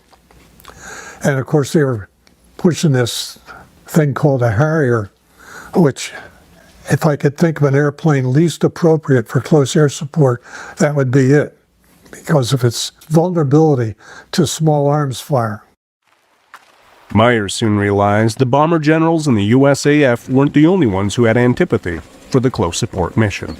We all convened for lunch, and it broke up into little groups. And I remember sitting at a round table having lunch with Marines, a couple of Marines, and one of them was a colonel. And I never forget the colonel saying, he thumped the table and said, boy, we can hardly wait to get our F-14s. And the other guys in my group looked at me like, they're F-14s. They were no more interested in close air support. All they could think of was they were going to get the F-14 along with the Navy. Everybody wants to fly fighters. Nobody really wants to do this horseshit mission down there in the dirt. While Congress evaluated the aircraft available for the close support mission, Sprey's paper airplanes were turned into prototypes. When it came to testing, Sprey once again carved his own path. I had felt very strongly all along that the right way to do this was to get prototypes built, 2 or 3 prototypes by each company, and have a real firing shoot-off, a competition, a fly-off. The 8-9, A-10 were the 2 entries into the AX program, which was our first foray into a fly-off. That was a different approach. The 4 aircraft, 2 from each company, were flown over a period of many months at Edwards Air Force Base. That had never been done in the Air Force before. They built lots of prototypes, and people were very reminiscent and very nostalgic about how great it was when we built them, but they never flew against each other. They were kind of engineering models. They went to Edwards Air Force Base. The test pilots flew them, clocked how fast they flew, how long, how high, how fast, and then kind of on paper compared them to other airplanes. We didn't want that. We wanted a real competition where you went and did the mission as realistically as you could with 2 manufacturers fighting it out, and the guy who did the mission best would win. Northrop and Fairchild Republic were given a little over a year to construct 3 prototypes each, 2 flying and 1 in pieces just for test fire experiments. The possibility of being struck by ground fire was a reality of the close support mission, something not factored into the designs of most jets of the era, which made them vulnerable to attack. Sprey challenged aircraft manufacturers Northrop and Fairchild to design planes which kept the volatile fuel supply and the hot-burning engines as far away from each other as possible. While Northrop buried the engines next to the fuselage, Fairchild came up with their own innovative solution. Fairchild came up with a superb solution. They have the engines out on pylons away from the fuselage. There's no fuel between the engines. All the fuel is way forward in the wings, and it's brought a lot of pilots home. There would have been in airplanes that were burning and crashing. Sprey once again rattled the establishment, this time with his choice of test pilots. We had the shoot-off at Edwards Air Force Base. Half the pilots were test pilots. This was another huge battle. Half of them were fighter pilots, real pilots, which was crucial because we were going to do so much bombing and strafing. That's not something that test pilots, are particularly adept at. That was another revolution, another bureaucratic mess. Because, of course, the test pilot community has their own little sacred cows. So these 2 airplanes were flown first by company pilots and then turned over to a team from the Air Force to go through a whole procedure in flight and in other logistics analyses, the whole roll of wax. It was an extremely close competition between Northrop's A-9 and Fairchild's A-10. It was hard to choose a winner before counting up all the bullet holes and tallying up the scores on each test. I had thought that Northrop was going to win because they had a somewhat slicker design, a little better aerodynamics. And lo and behold, after all the shooting was done and all the testing, Fairchild had taken the survivability a little more seriously, had an edge there, had a slight edge on some of the accuracy, dive bombing accuracy stuff, and they were awarded the contract. It's exactly what's supposed to happen. The guy you didn't think was going to win won because he did a little better. It was pretty close, though. It was a really tight race. We wouldn't have been badly served by either airplane. The A-10 Thunderbolt II was named after another legendary close support aircraft, the P-47 Thunderbolt. The A-10 was an excellent design, but Fairchild still had to work out some serious technical issues. We were doing all the follow-on tests on the A-10, primarily gunfire. because when you were firing guns, the engines would quit. And when the engine would quit, it would be very quiet. I mean, you didn't hear, it wasn't like a compressor stall where it makes a lot of noise. It would just, the temperatures would go up on the engines and ruin them, or the RPM would come down. So I threw thousands and thousands of rounds at the ground to try to solve this engine problem. The problem with the A-10 with the engines were twofold. One, with the gun gas going in the engines and causing the engine to quit. The other one was pulling high angle attack or high turn rates, because the airplane had good handling quality, so nothing bad happened aerodynamically. But the engines couldn't stand the lack of the air. So the solution to both problems was to put continuous ignition on the trigger. So anytime you fired that, the continuous ignition came on to both engines. So if it quit, it restarted immediately. And also high angle attack, on angle attack. So ignition comes on at high angle attack. The engines keep running. Well, they don't keep running, but the pilot doesn't know the difference. With the A-10 selected for production, the Air Force found itself in an unpleasant situation. Their motive for supporting the A-10 was always to kill the Army's Cheyenne. In 1972, that became a reality.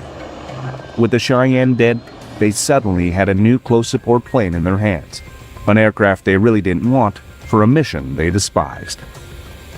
1972, the Cheyenne was safely dead. It had been killed. The Air Force had accomplished its mission, and now started an unending series of assaults to kill the A-10. There wasn't a month that went by that some general didn't have some idea about how to kill the A-10. The Air Force felt the A-10 was primarily supporting the Army, and they really didn't make that mission. In fact, at one point in time, they were talking about giving the A-10s to the Army. But then the Air Force decided that was their mission, is to fly airplanes and not the Army's mission. So that got to be controversial. So the Air Force said, okay, we'll support the Army. Air Force generals got together with an airplane manufacturer in Texas, Ling Technical Vought, the old Chance Vought company that had been building A-7s for Vietnam. A pretty poor bombing airplane, highly vulnerable, full of flammable hydraulics and all that. And they claimed that they had a model that would do close support superbly. They got some congressmen to back them, along with these Air Force generals, and they actually forced us to do a fly-off of the A-7 against the then still in development A-10. So we dragged out the Y-A-10, the prototype, and had a little fly-off. The A-7 was so laughably worse that nobody could pretend that this was a good excuse for killing the A-10. The A-10 seemed to be equally resistant to battle damage as it was from assaults from the Air Force. Production continued, and in March of 1976, the 355th Tactical Training Wing, based at Davis-Monthan Air Force Base, Arizona, became the first unit to receive the A-10 Thunderbolt II. This did not dissuade the Air Force from continuing to do all it could to whittle production numbers. Interestingly enough, the Reagan administration comes in, and as I recall, the A-10, we had a procurement goal of 733 airplanes, something like that total. We had one more year to go.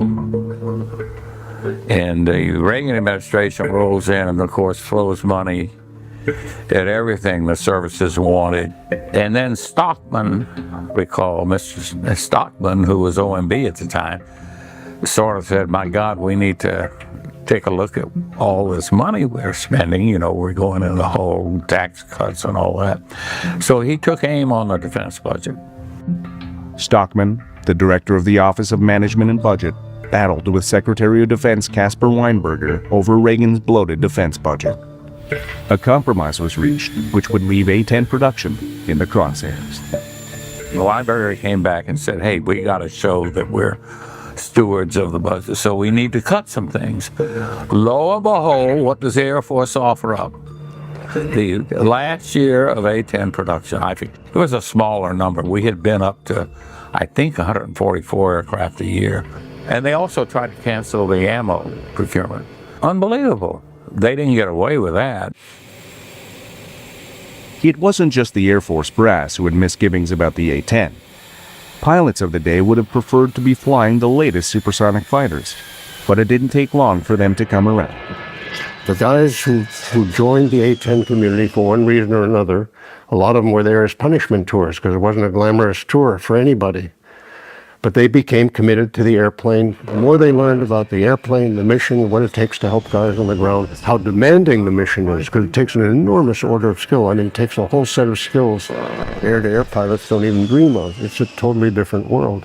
And they became dedicated to that world. And then, actually, you know, a bunch of wars came along where they could actually exercise those skills and refine them. And what's interesting is they had the same opposition from the Air Force in the wars as we had when we were trying to produce the airplane. The A-10's first combat mission was the invasion of Panama in 1989, when the U.S. ousted Panamanian dictator Manuel Noriega. Though the aircraft faced no real resistance, it would soon have an opportunity to prove itself fully. On August 2, 1990, Saddam Hussein invaded Kuwait. There was international condemnation of the event, and the Iraqi dictator was given a hard deadline of January 15, 1991 to withdraw his army. Coalition forces built an impressive armada of weapons to push Hussein out of Kuwait, including 1,900 aircraft. Curiously, General Hornet, commander of air operations, almost left the A-10 behind. General Hornet was called in by General Schwarzkopf before the actual assault launch, and Schwarzkopf looks at the list and he says, "Where's my A-10s?" And General Hornet says, we have F-16s specially armed. They'll do the job." Schwarzkopf looks at it, says, "I don't want to hear any of your Air Force political bullshit. Give me my A-10s." General Schwarzkopf recognized the abilities of the A-10 as a tank buster and close support plane. It had been built to destroy Soviet tanks, and the Iraqis had more than 5,000 of them. He made a wise choice.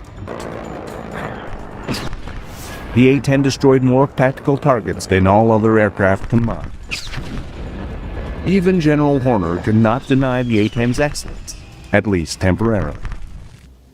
The A-10s did such a good job of bailing out the failures of other airplanes that the same General Hornet who had refused to deliver A-10s at the beginning of the war said, right in the middle of his staff in the famous black hole bunker in Saudi Arabia that was commanding the whole air war, after he saw the results of the A-10s, particularly even in wiping out missile sites, mind you, which they'd never been intended to do, he said, "I take back every bad thing I said about the A-10. They saved our asses." And that was heard by a whole bunch of staff members, has been widely quoted since then. Now here's the interesting thing. After the war,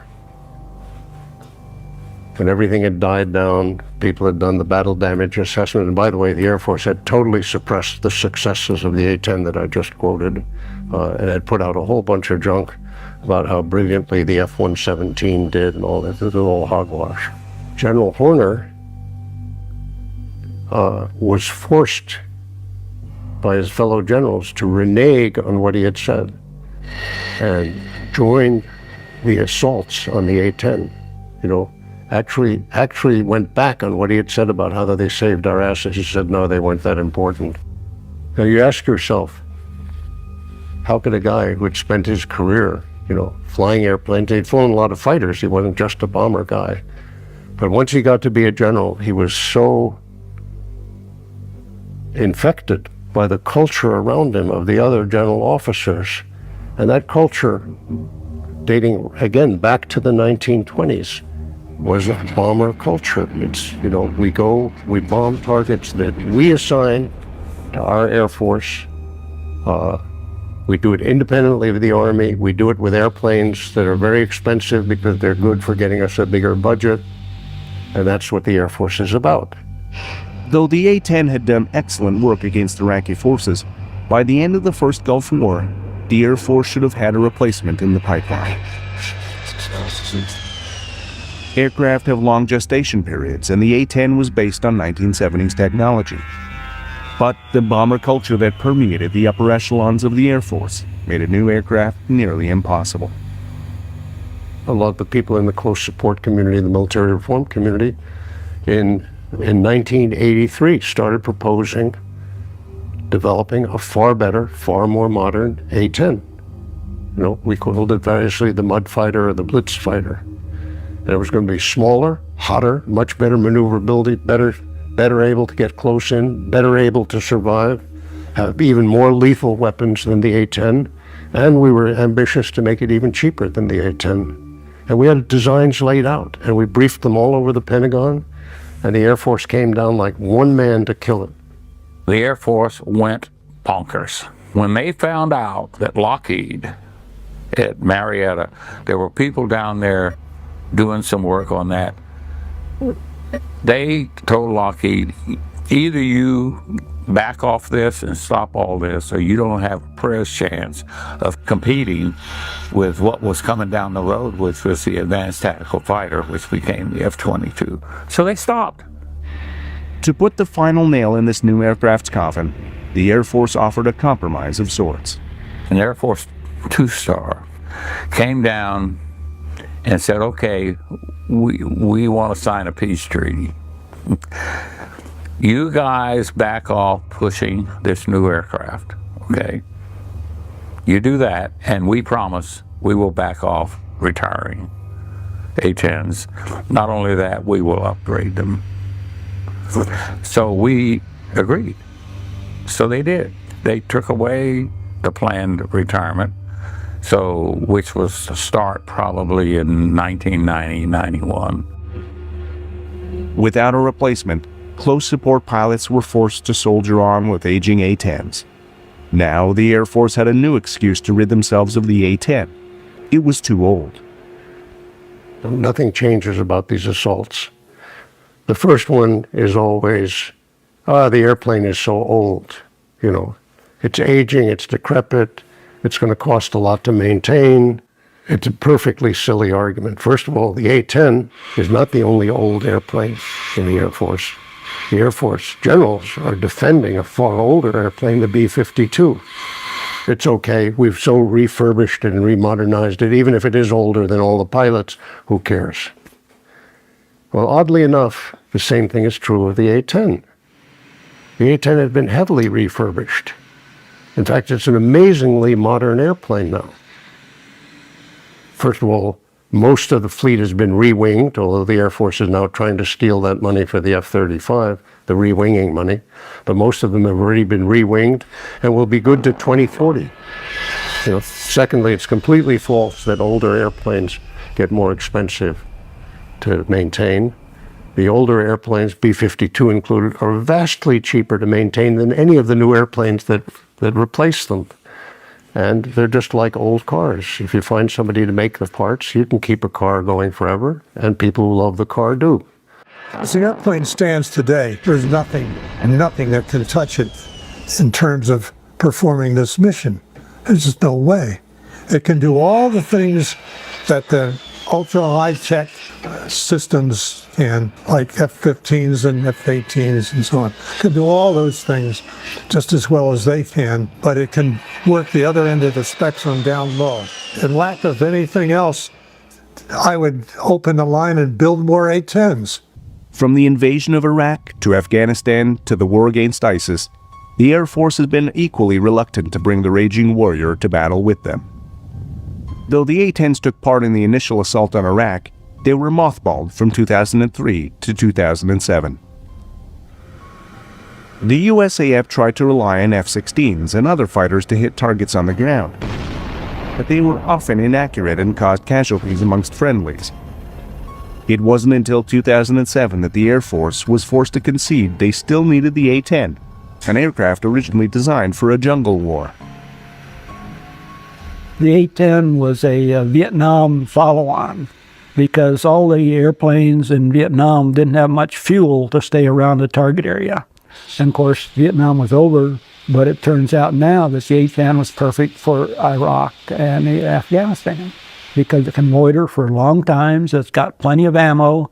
That gun is absolutely outstanding as far as the 30 millimeter. You put the pipper on the target and the first dozen bullets go there. No question. That's where they go. Like the USAF, the Russian Air Force has a dedicated ground support aircraft of their own, the Sukhoi Su-25, an aircraft with an uncanny resemblance to Northrop's A-9. Introduced in 1981, it is still in production, and with multiple upgrades it continues to support Russian troops and the troops of buyers from around the world. The Russian Air Force does not seem to have the same hangups about close support as the USAF, and in 2015, the Su-25 was brought into Syria to combat ISIS. Rather than create a new dedicated close support aircraft, the USAF is pinning their hopes in dollars on stealth multi-role fighter, the F-35. This versatile aircraft was designed to handle the missions of not only the A-10, but also the F-16 and F-18 and AV-8 for the USAF, Navy, and Marines.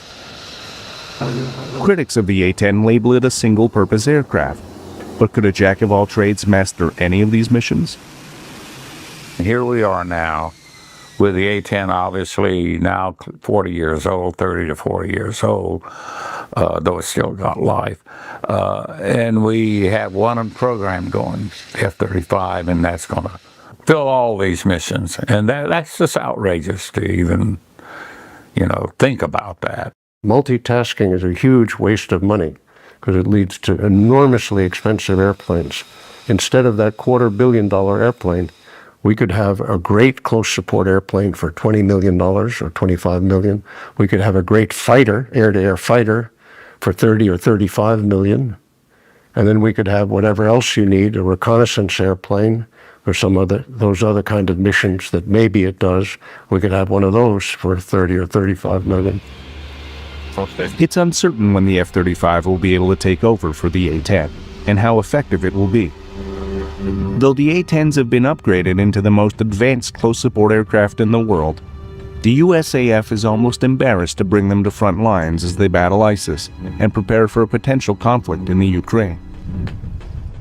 I agree with the Air Force, It is a disgrace that we're flying that ancient airplane, and it's their fault. Because we should have been started, by the mid-'80s, we should have been started prototyping something that was better than the A-10, and then let it prove that it was better. If it wasn't better, then we wouldn't build it. So we never did that, because the Air Force never wanted to do that mission. Over the years, the A-10 has proven itself the premier close support aircraft in the world. Sadly, it has also become a symbol of the strife between the branches of the armed services. The A-10 was authorized by the Air Force as a means to destroy an Army helicopter. Though it ended up doing an exceptional job supporting the Army, from day one it has been under attack from within. The A-10 still has its detractors, but the resilient aircraft is ready to prove itself if given the chance. As each branch fights for its share of the defense budget, perhaps they are blinded to the bigger picture, that they are at war with their enemies, not each other. Compared to the vastness of the world's oceans, a modern aircraft carrier is just a tiny speck, necessitating the use of advanced spy planes and satellites to monitor its location. In reality, each of America's 14 carriers delivers a powerful impact, with the most impressive collection of offensive and defensive aerial weaponry ever deployed at sea. The United States Navy's Carrier Air Wing, featuring the F-14 Tomcat, plays a crucial role in this story. From the initial design sketches to the first operational systems and carrier landings, a modern aircraft carrier is arguably the most well-organized and efficient military system ever created. Aircraft make the carrier viable, but it's the pilots who bring it to life. Tailhook pilots believe they're the best, and who could argue with them? However, they're only as good as the support crew, the technicians who maintain the weapons systems, the mechanics who oversee the engines, the plane captains who ensure they're ready for flight, the handling officer who positions them on the deck, and the air boss who directs their movements. It's a unique community, dedicated people putting their skills on the line every day.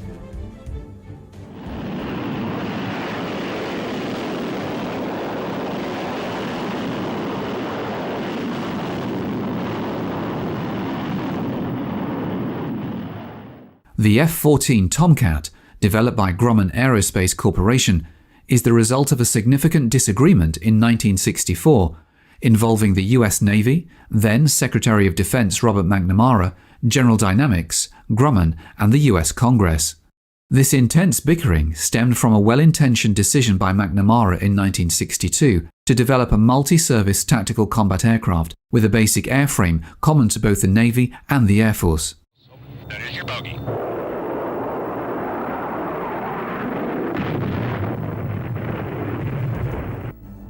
This led to the creation of the General Dynamics Grumman F-111AB, codenamed TFX, which was extraordinarily versatile but undoubtedly overburdened. McNamara argued that a fighter with high airframe commonality between the Air Force and the Navy would save taxpayers millions of dollars. However, as a technologically precedent-setting program of unparalleled proportions, the F-111 encountered several serious issues during its preliminary flight tests. Chief among these was a significant weight problem, almost entirely due to the basic specifications, which ultimately became the F-111's Achilles heel. It was perhaps the most single important factor leading to the airplane's premature demise.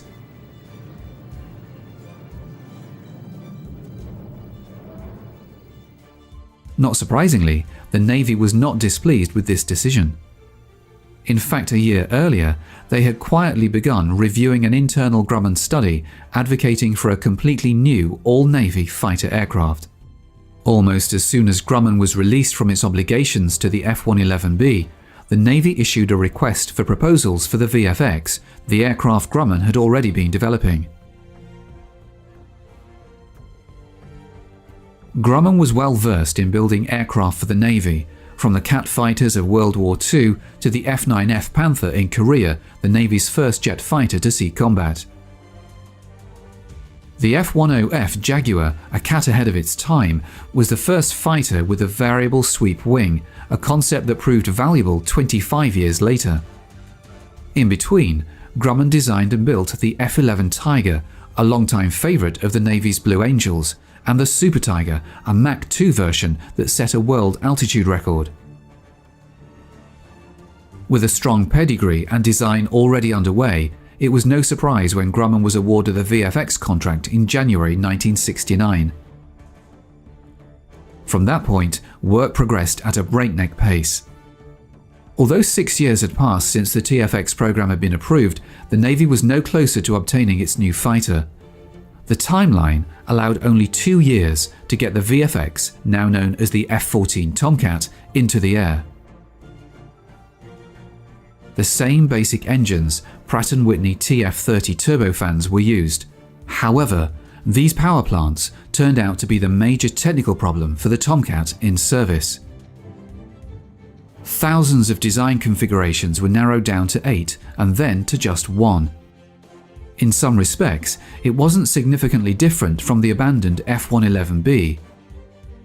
Confident in its abilities and certain that its design would be chosen, Grumman began preparing long lead time materials well before the VFX contract was awarded. The same Hughes AWG-9 radar fire control system was installed, and the design included 2 crew members seated one behind the other, unlike the side-by-side arrangement in the TFX. However, these similarities were only internal. Externally, the design was entirely different. As the VFX mock-up revealed, nothing quite like the Tomcat had ever been seen before. Instead of using a conventional fuselage that integrates crew stations, avionics, engines, and fuel with attached flying surfaces and pylons for weapons, Grumman appeared to start with a giant aerodynamic lifting body. The outer sections of this body were pivoted for variable sweep. Beneath this structure, set far apart, were 2 long engine nacelles with intake ducts extending well forward.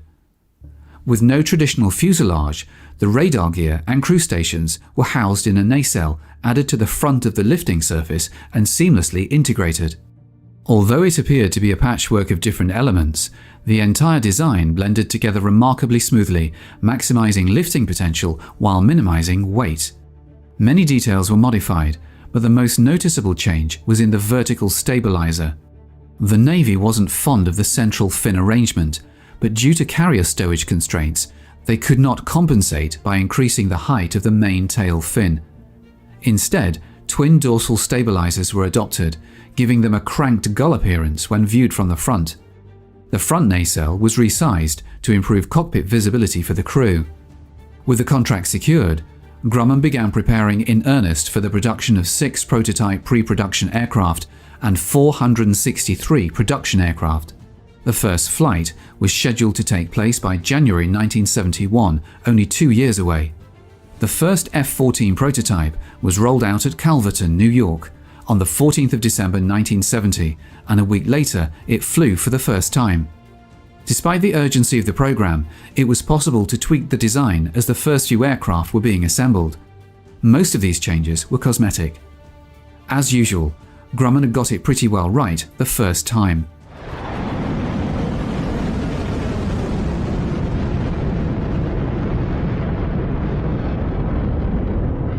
However, the Tomcat's second flight on December the 30th ended in disaster when the hydraulics failed.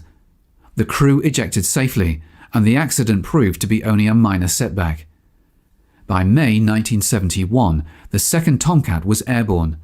However, by this time, political problems were beginning to loom. The VFX contract, negotiated between Grumman and the Navy, was a comprehensive procurement package, allowing for a 2 to 3% annual inflation index. All 469 aircraft were to be delivered within this agreement, divided into 8 batches over a decade or more. However, as is now well known, the index proved to be hopelessly inadequate, especially as inflation soared from around 1970 onwards, causing increasing anxieties. This situation was exacerbated by the reduction of the total number of Tomcats to be purchased to 313, significantly driving up the unit cost of each aircraft. Flight testing, involving approximately 20 aircraft, continued through 1971 and 1972. The first supersonic sortie was conducted on September 16, 1971, by the 12th aircraft, which had taken over the duties of the first prototype. The trials were rigorous and involved an unusually large number of aircraft to meet the deadline for delivering the Tomcat to operational squadrons. Navy preliminary evaluations commenced toward the end of 1971, subjecting the aircraft to simulated carrier approaches, maneuvering them around flight decks, lowering them down carrier lifts, navigating around hangars to assess their compatibility with the large ships that will become their home, and conducting shipboard catapult takeoffs and arrested landings. Testing of the complex weapons systems of the F-14 began the following year at Point Mugu, with particular focus on the AIM-54 Phoenix missile, the aircraft's major feature. The results were remarkable.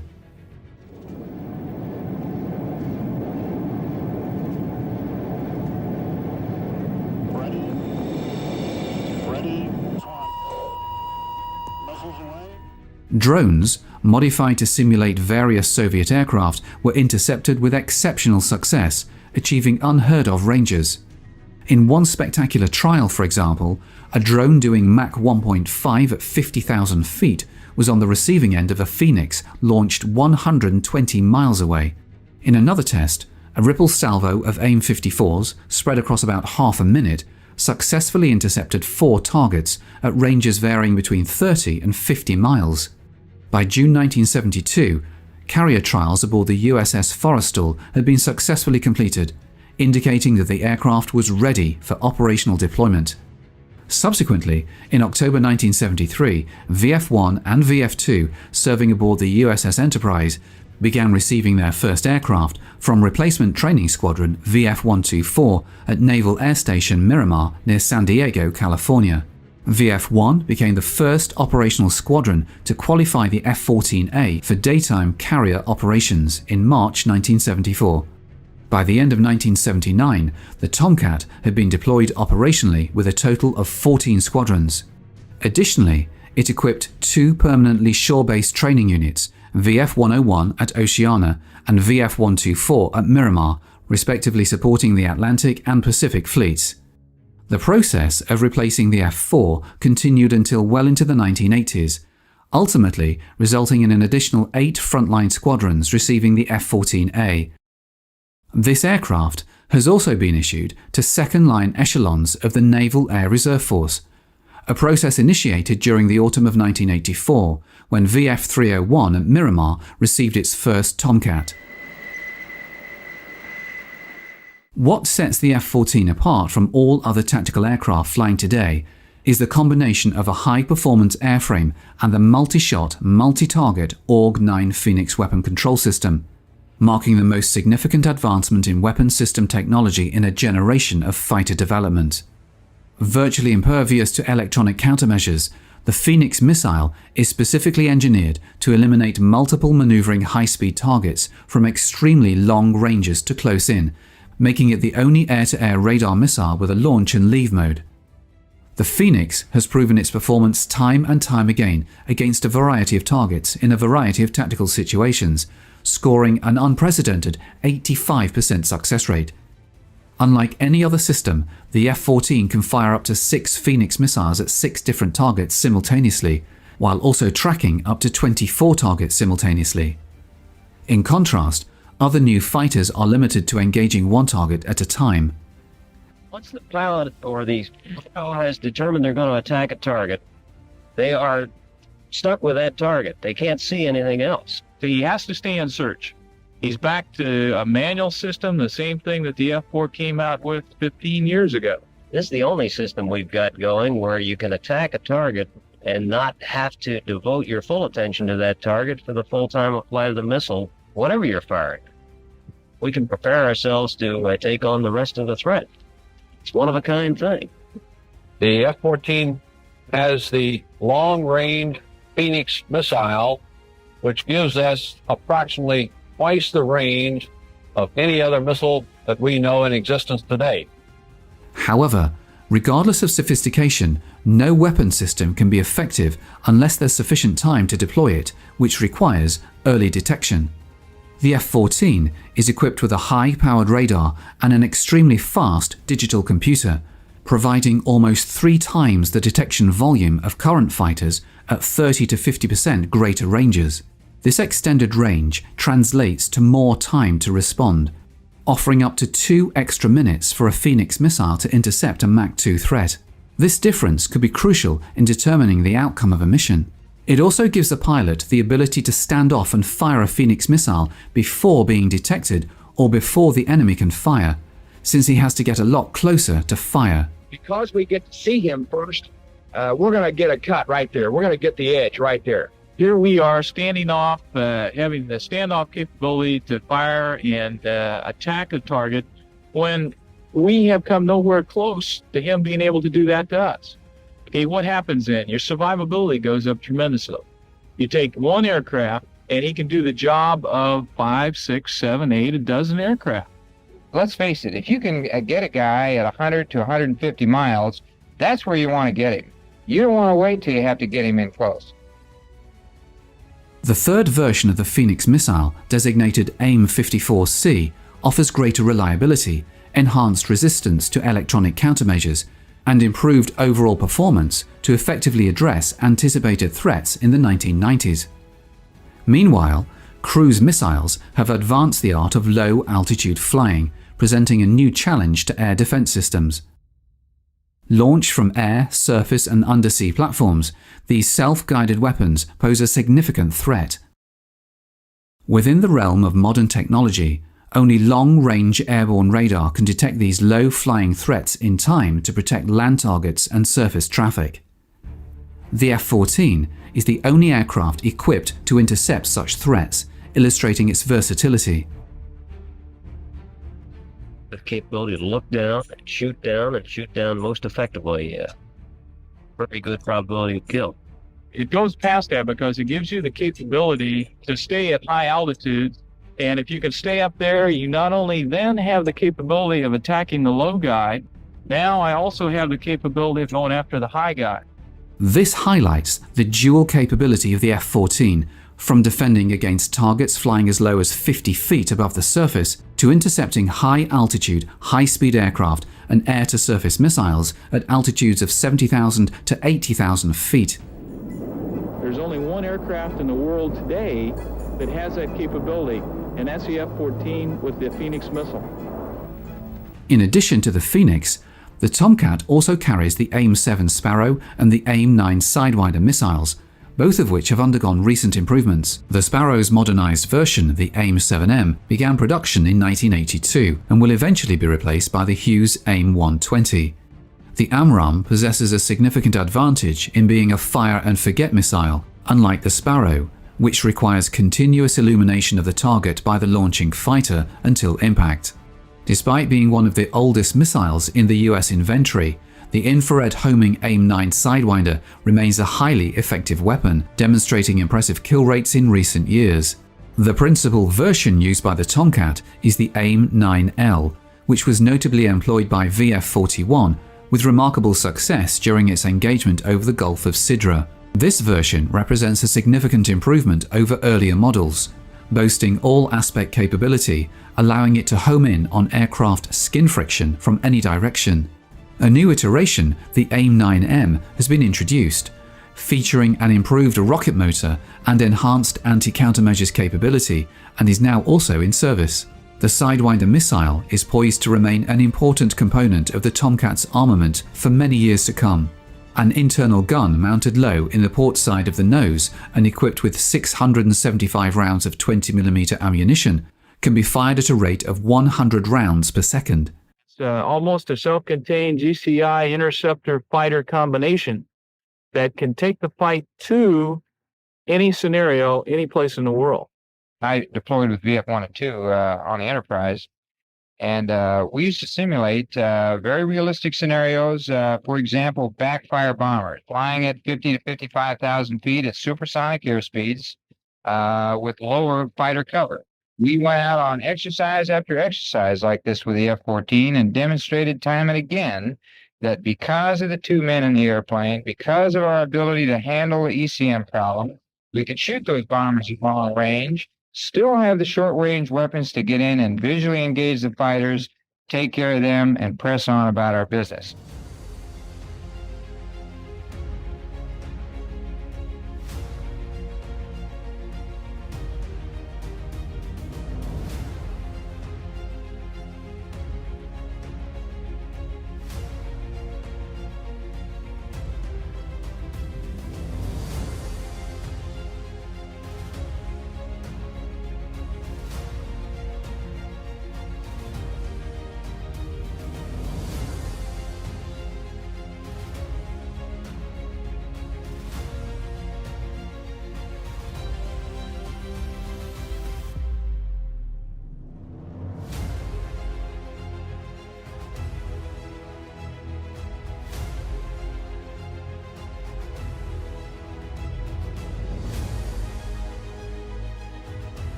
In today's era of automation, there's a tendency to rely heavily on computer systems for managing tasks.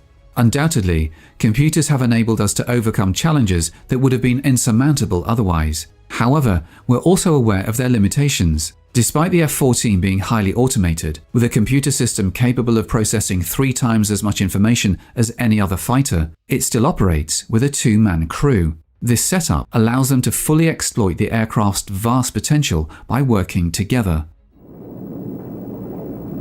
There has to be tactical decisions made by an aircrew.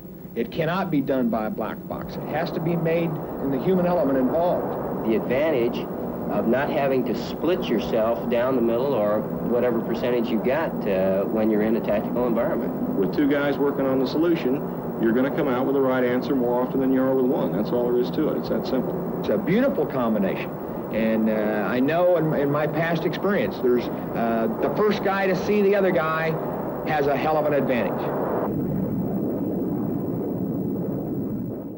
Given the substantial amount of information exchanged between the F-14 and the command center, voice communication often proves inadequate, too slow, or strategically undesirable. To address this, the aircraft's data link system plays a crucial role, facilitating the rapid exchange of tactical information and receiving additional target data from the command center.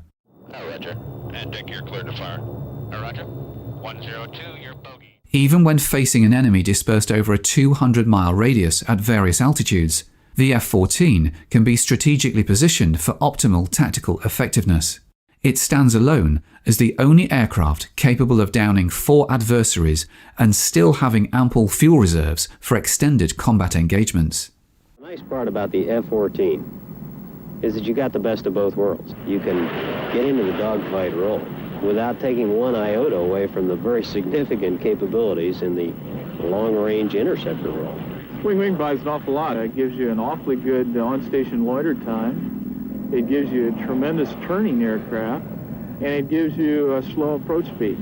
Throughout the flight regime, and almost at any store loading you'd care to dream up, you decide where you want to go and you point the nose and the airplane goes there.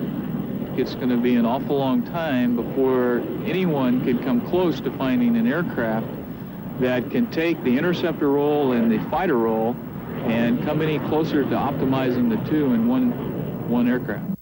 The nice part about the whole system is that being computer-based, software-oriented, the growth potential in the system is almost unlimited. A new television camera system, now operational, allows visual identification at distances far beyond the capabilities of the human eye. This system comprises a closed-circuit television setup with a gimbal-mounted stabilized camera, providing a wide field of view for target acquisition. The radar intercept officer can then switch to a close-up mode for precise identification. Additionally, the introduction of TARPS, the Tactical Air Reconnaissance Pod System, has expanded the Tomcat's mission capabilities significantly. Mounted on the rear left Phoenix station, the forward section of the pod contains a frame camera able to produce forward, oblique, or vertical imagery. The TARPS system includes a panoramic camera for horizon-to-horizon coverage, along with an infrared line scanner. Carrying a TARPS pod only marginally degrades the F-14's performance.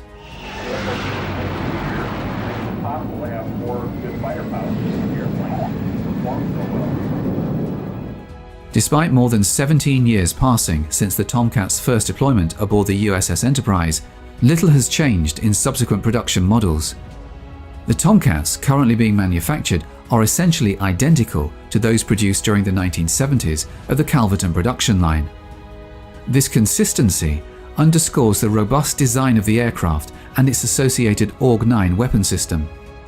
However, the F-14A has encountered its share of challenges, particularly regarding the TF-30 power plant. Improvement initiatives aimed at the Pratt & Whitney power plant did not fully address some of its shortcomings. The engine remained susceptible to compressor stall and required meticulous handling during air combat maneuvers. Initially, it was planned that the TF-30 would serve as an interim power plant for the F-14A, with production transitioning to an F-14B variant equipped with a definitive engine. In the early 1970s, there was consideration for using a version of the Pratt & Whitney F-100 turbofan known as the F-401 for this purpose. An F-14B prototype did indeed emerge during this period. The F-14B prototype made its maiden flight on September 12, 1973, accumulating a modest total of 33 hours between then and April 1974. This test program was described as reasonably successful, but this was accomplished against a background of financial difficulty, which at one time looked like what had seriously threatened the future of both Grumman and the Tomcat.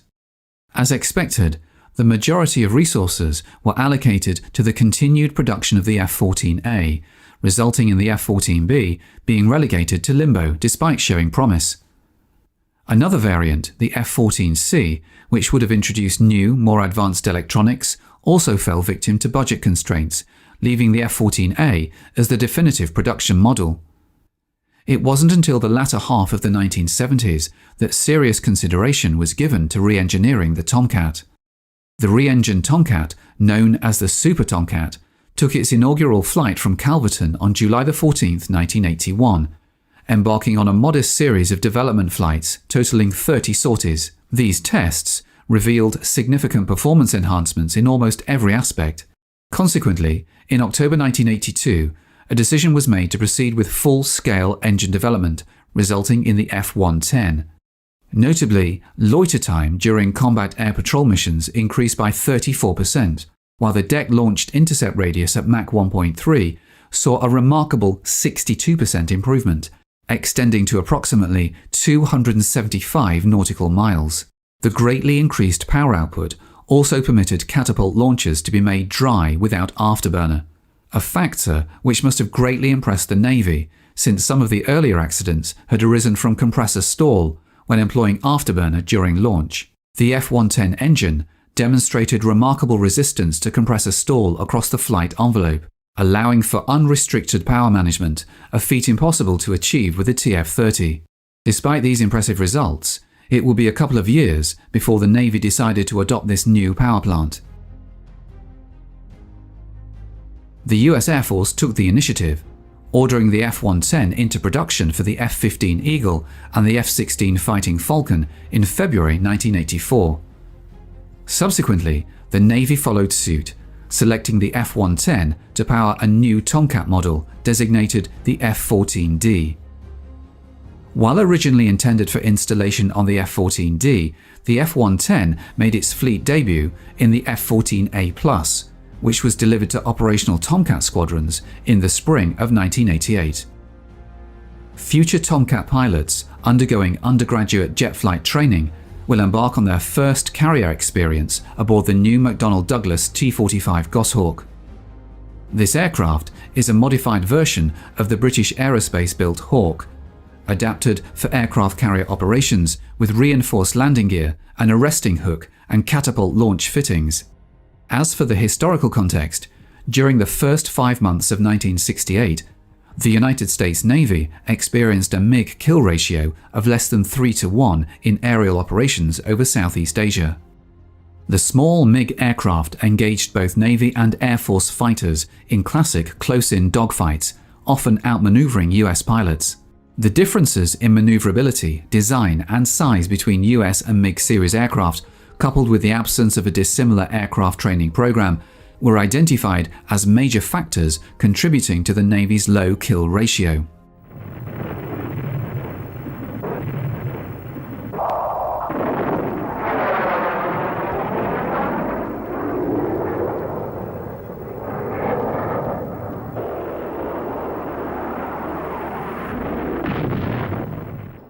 In response to the MiG threat, the Navy established the Fighter Weapons School, known to most as Top Gun. It was a provisional but provocative measure to rapidly train fighter crews for aerial warfare. Top Gun initiated an intensive program focused on teaching threat capabilities and advanced air combat tactics, which were practiced against dissimilar aircraft. The impact of this initiative was quickly evident. Prior to Top Gun training, pilots with limited combat experience were being pitted against seasoned North Vietnamese flyers and struggled to maintain parity. Airfield, this is Victory 5, Grand Slam 1 bogey. However, after completing Top Gun training, graduates returned to Southeast Asia, and by 1972, the Navy's kill ratio had increased significantly to 13-to-1. Selecting a pilot for training at Top Gun involves far more than finding a pilot with the best flying skills in the squadron. Candidates, whether from the Navy or Marine Corps, must demonstrate excellent administrative and leadership skills, as well as a crucial teaching ability. In fact, it's more accurate to say that Top Gun trains the best teachers of fighter pilots in the world, rather than just producing top-notch pilots. The ideal Top Gun candidates typically have 400 to 500 hours of flying time and at least one sea cruise experience. These same qualifications apply to Top Gun instructors, who are selected not only for their flying skills, but also for their aptitude for teaching. Top Gun instructors typically undergo a 3-year tour at Miramar. During the first year, they focus mainly on learning how to be effective instructors. The initial 6 months of this period include a familiarization course on A4s, F-16s, and F-5s, which are the aircraft currently utilized at the school. Following the initial training phase, Top Gun instructors engage in sorties against other squadrons and participate in classroom sessions as either student instructors or student pilots. The comprehensive 5-week curriculum includes approximately 100 air engagements and 90 hours of ground school. The courses cover the majority of systems used in combat, ensuring a thorough understanding of all relevant aspects. Why do we talk about fighter performance comparison anyway? Well, the main reason we do this is that we want to determine what the strengths of our airplanes are, what the strengths of the bogies airplanes are. Okay, general rules of the road. If you're head on, each aircraft bears to the right or a 4-to-4 pass. Here we'll take the trail man and fly to the echelon into the zinc, okay? If we've got a good system, pound that's hooking left every time. I really think we get the average guys, so they say we go for it.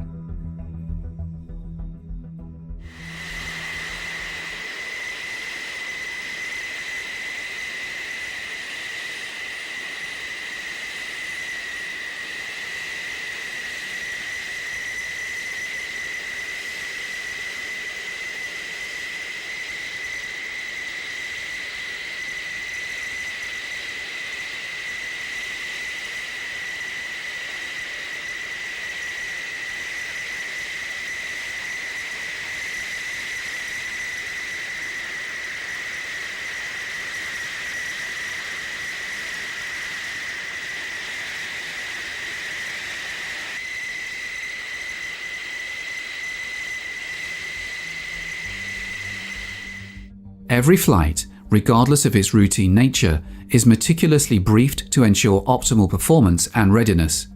Top Gun emphasizes the importance of teamwork and teaches crews to identify and exploit their opponent's weaknesses effectively. Each crew works together toward a common goal: victory. This emphasis on collaboration underscores the vital role of teamwork in achieving success in aerial combat. For most of the younger fighter crews coming to Top Gun, the hard-to-detect F-5s, F-16s and A-4s are the nearest thing to the MiG family they've ever flown against. The camouflage paint schemes add complexity to the situation, necessitating extra vigilance and teamwork among pilots.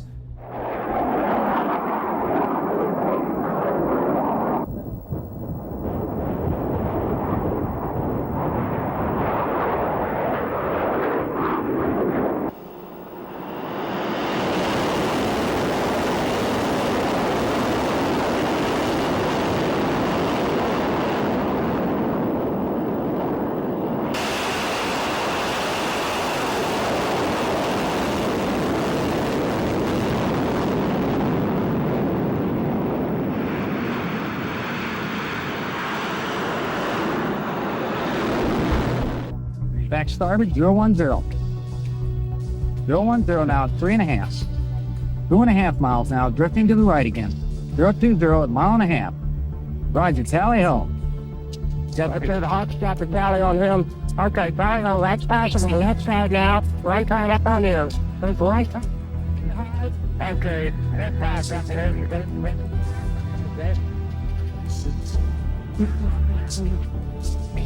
got it on the F-14.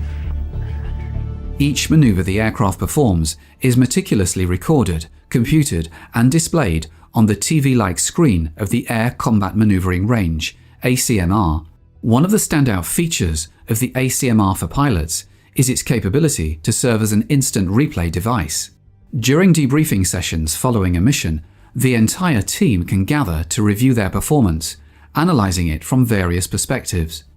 Debriefing is a crucial aspect of every mission, allowing for a comprehensive examination of all engagement facets. This thorough review process helps identify areas for improvement and enhances overall performance. During debriefing sessions, pilots meticulously analyze what happened during engagements, how they unfolded, and perhaps most importantly, why they unfolded in a particular manner. They scrutinize details such as altitudes, contacts, and utilize fighter pilot language to reconstruct every dogfight scenario. As pilots review and discuss tactics that proved effective, as well as those that didn't, the process of growth at Top Gun begins. With each engagement, the student's ability and confidence steadily increases. Over time, the student begins to assert their leadership qualities, taking on more responsibility within the group. By the conclusion of the 5-week course, the student finds themselves assuming the role of an instructor, having developed the skills and expertise necessary to guide others through the intricacies of aerial combat tactics. Element number 1 is able to take the offensive, begins to drive the fight. 5 and 6 are reacting to 1, maintaining good mutual support. Second blue element is back into the fight, again with good mutual support. Assisting with a shot. Cockpit view of blue number 5 as he's repositioned will assist his buddy number 6. See the missile fly out. Missile's off the rail. Second missile's off the rail. And the blue coffin indicates the kill. D4 went to the right like we wanted him to. Up high here. We both made a call here. Good call on the 2v1 in the lead bogey. Okay? Morning. Today we're going to run our Alpha Strike. And this is the culmination of your training here at Top Gun. Your task today, fighters, is going to be to get a strike group on and off the target. The Alpha Strike against a simulated land-based target serves as the culmination of the Top Gun course, offering students the opportunity to plan and implement everything they've learned over the preceding 5 weeks. During this exercise, the instructor staff acts as the enemy, challenging the students' ability to engage and neutralize enemy interceptors before they can reach the bomber force. While the combat capabilities of carrier-based fighters and attack aircraft like the Tomcat, F-18, A-6 and A-7 are well understood, a large-scale training mission such as the Top Gun Alpha Strike can uncover issues that may not have been previously considered.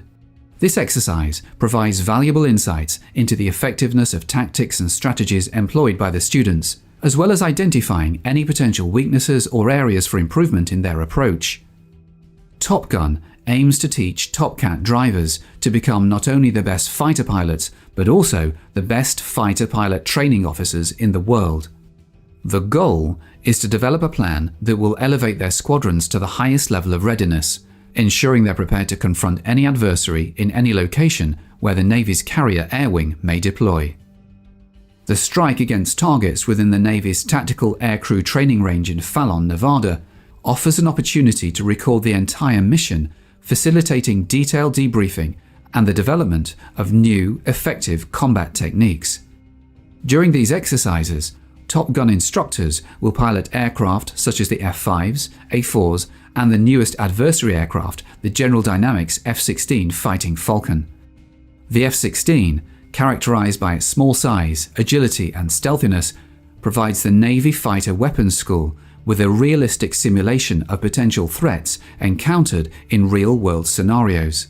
In addition to the F-16s, the F-15 Eagles from Nellis Air Force Base will also engage the strike force, adding another layer of complexity to the training scenario and further enhancing the realism of the exercise. This multifaceted approach ensures that participants are exposed to a variety of challenges, preparing them to adapt and respond effectively in diverse combat situations. This is a wrinkle that Top Gun students hadn't figured on. Indeed, one of the fundamental objectives of Top Gun is to imbue Navy and Marine pilots with an unwavering sense of self-assurance. A fighter pilot truly excels when their self-confidence is potent enough to dispel any doubts about their abilities and their aircraft. In the lightning-fast world of aerial combat, pausing to ponder the next move could spell disaster. However, with thorough training, sharp motor skills, finely honed reaction times, and steadfast self-belief, the subconscious takes command, enabling the pilot to react instinctively. This encapsulates the essence of Top Gun, immersing a capable pilot among the world's finest combat aviators, imparting the invaluable expertise that only seasoned minds possess. Through this process, Top Gun shapes pilots into elite warriors, equipped with the skills, confidence, and instincts needed to excel in the most demanding aerial engagements. So we're going to be violating. What's like that? I got him. Oh, no, fire. Walk that door high. You got to put your up in your line. So, okay, 8 pilot, that's time on the reverse. Actually, you need 5 nose down. And all on the to get off time. Take 30 on the left side. Might be that one. I got him.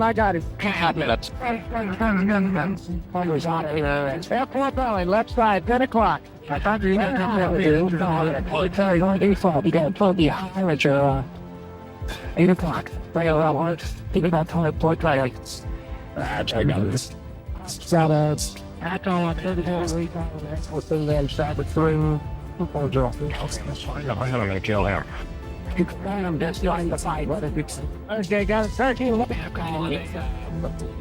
Let's bring it left. We're going to got 14 behind us. Bring it left. Wow. But you're ready for a target. Yeah, Charlie always knows it all right. But ain't trouble here.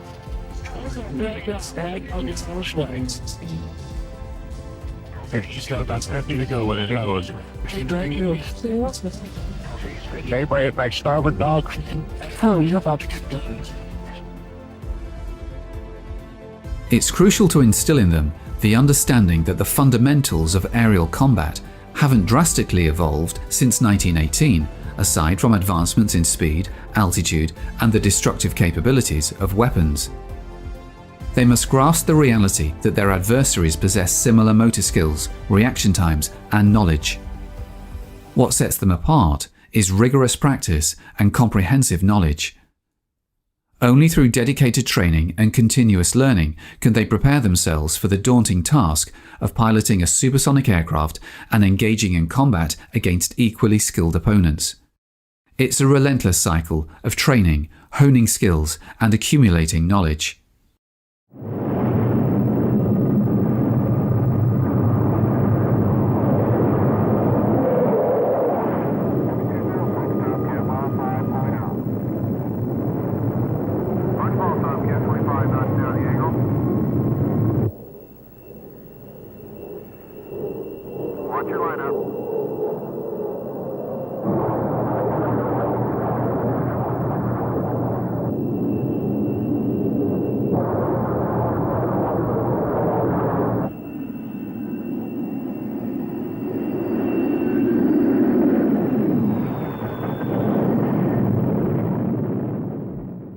On board a 90,000-ton supercarrier, the intensity of training is palpable, with 1,000 feet of steel deck, braided cables, and the swift movements of deck crews clad in yellow shirts, ensuring safety during rapid takeoffs and landings.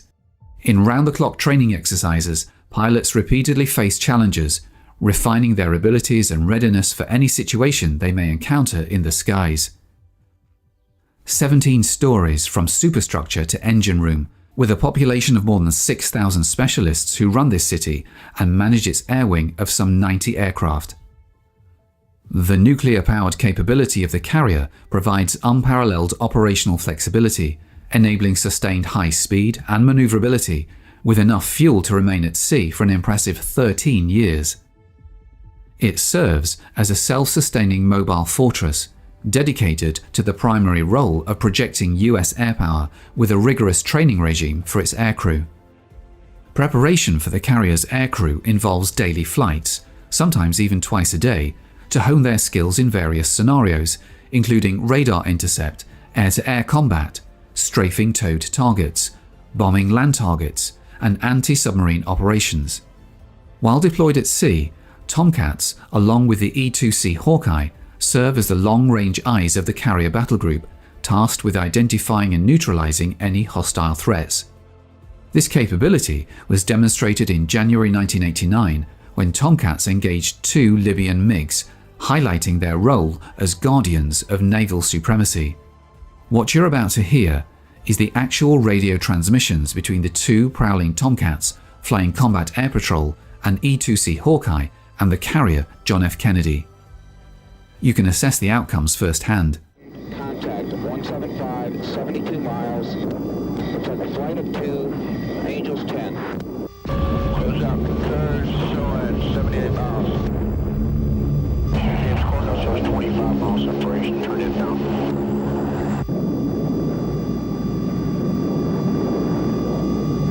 Contacts appear to be heading 315 now, speed 430, Angels approximately 8,000. Roger, Ace, take it north.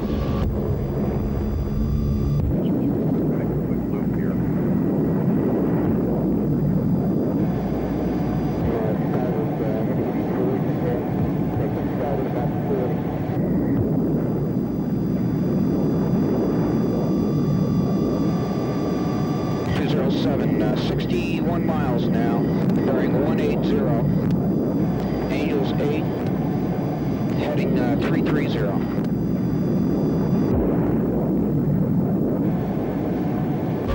Bravo, let's close out. Come back towards 23. Jenkins now, okay, bogies appear to be coming, jinking to the right now, heading north. Speed 430, Angels 5,000 now in the descent. So let's take her down now, we're going down. Okay. Shows us 53 miles now. Bogies appear to be heading directly out as I'm coming forward. Steady up 150 for 30 degree offset, 50 miles.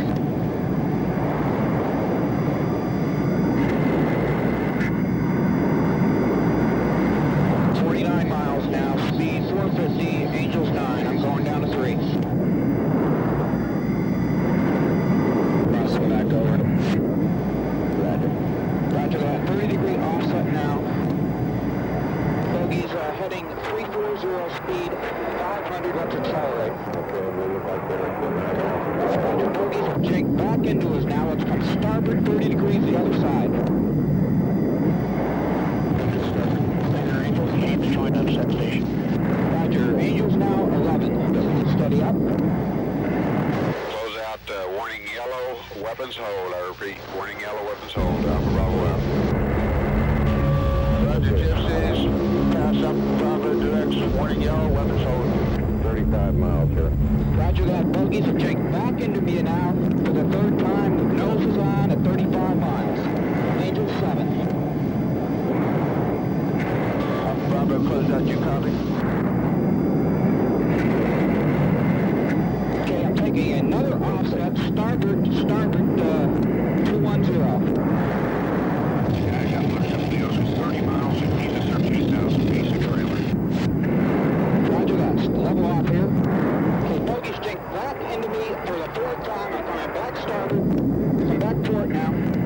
Port, 27 miles. Bogies at 7,000 feet. Port 5. Want to set up bogies 135, 50 Angels 16. Heading 340. Okay. Roger, say bogies. You're in collision now. Hearing. Okay, bogies have jinked back at me again for the fifth time. They're on my nose now. Inside of 2 mile. Master arm on, master arm on. Take good light. Good light. Okay, centering up the T. Bogey has jinked back into me again. 16 miles, it's centered to back. Say your Angels. I'm at Angels 5, nose up. Oh, his Angels. Well, wait a minute. Angels are at 9. Alpha Bravo from 207. 13 miles. Fox 1. Beacon right. Roger that, 10 miles, he's back on my nose. Fox 1 again.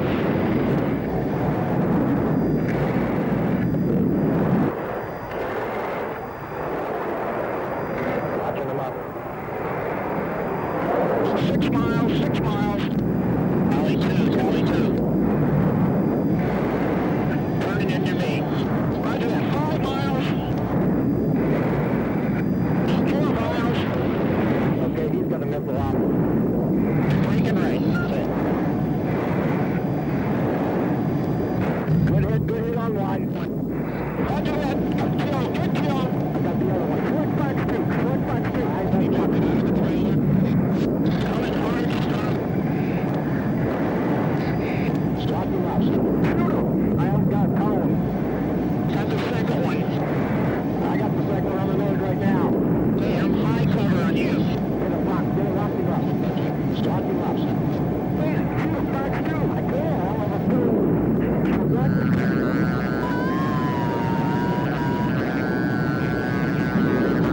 Good kill. Hey, good kill. Quality tested. Be careful out of the second one. Okay, Maestro, let's head north. 2 fighters flash. So we're heading north. Roger that. Gypsies are going north. Let's go down low, out of deck. Unload 500 knots. Let's get out of here. The world's premier interceptor, the F-14, has undergone modifications to ensure its effectiveness against any potential threat.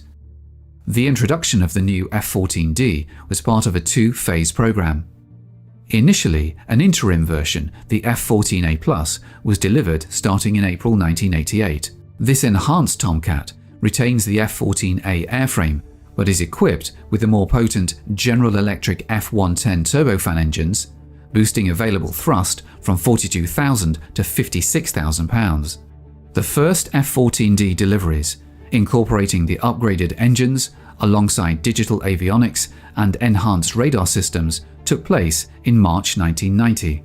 These advancements signify a significant evolution in the capabilities of the F-14, ensuring its continued effectiveness in countering evolving threats. Despite efforts by the Pentagon to limit the F-14D program, Congress allocated funds for the acquisition of an additional 18 newly manufactured Tomcats in fiscal 1990. However, the Navy is contemplating stretching out production timelines as it grapples with reconciling its ambitious modernization initiatives with projected budget constraints. Aircraft procurement strategies are under review as part of the Navy's Carrier Air Wing Study 2010, aimed at aligning the service's needs and acquisition plans with available resources. This comprehensive assessment seeks to ensure that procurement decisions are in line with the Navy's long-term goals and fiscal realities. A Navy version of the Air Force's Advanced Tactical Fighter, which would replace the F-14 fighter, is one of the service's highest priorities. The Navy is collaborating closely with the Air Force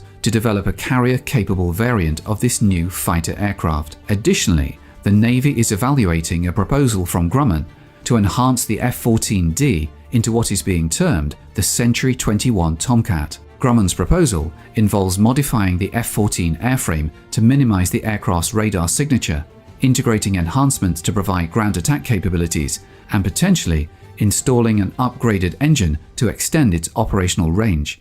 These upgrades aim to modernize the F-14D and enhance its versatility for future missions. For years to come, the F-14 Tomcat will maintain watch over 3 oceans, serving as a formidable presence capable of preserving peace or altering the course of conflict, and above all, remaining ever prepared.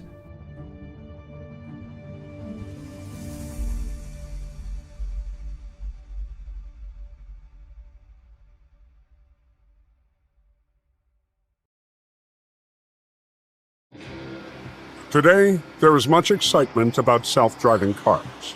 But back during the Vietnam War, the Navy had an aircraft that could virtually fly itself. After dialing in the coordinates, a pilot could rest assured he and his payload would arrive right on target.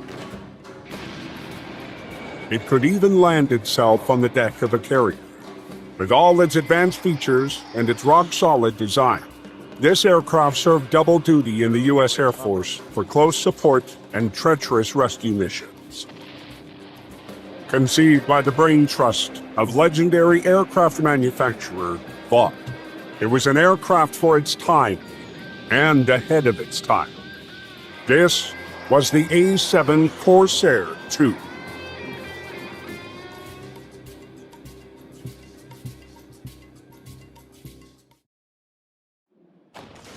By 1963, the U.S. was heavily invested in the Vietnam War. A year earlier, Kennedy had signed the Foreign Assistance Act, offering military aid to nations on the edge of communist expansion. South Vietnam was embroiled in such a conflict as hostilities intensified with the communist North. The Americans made good on their promise, providing the South Vietnamese with equipment, training, and a growing number of military advisors. With an all-out war almost inevitable, the U.S. Armed Services began prepping for battle. The Navy was looking to replace their aging Douglas A-4 Skyhawk. It was a small, subsonic bomber, capable of carrying the same payload as the B-17 bombers of World War II. The Douglas Aircraft Company had manufactured the original A-4 Skyhawk, and they were eager to remain the Navy's light bomber manufacturer. They offered the simplest solution: build a better A-4. and they hoped to circumvent the usual competition for such contracts. However, other manufacturers, including LTV Aerospace, would not stand to be shut out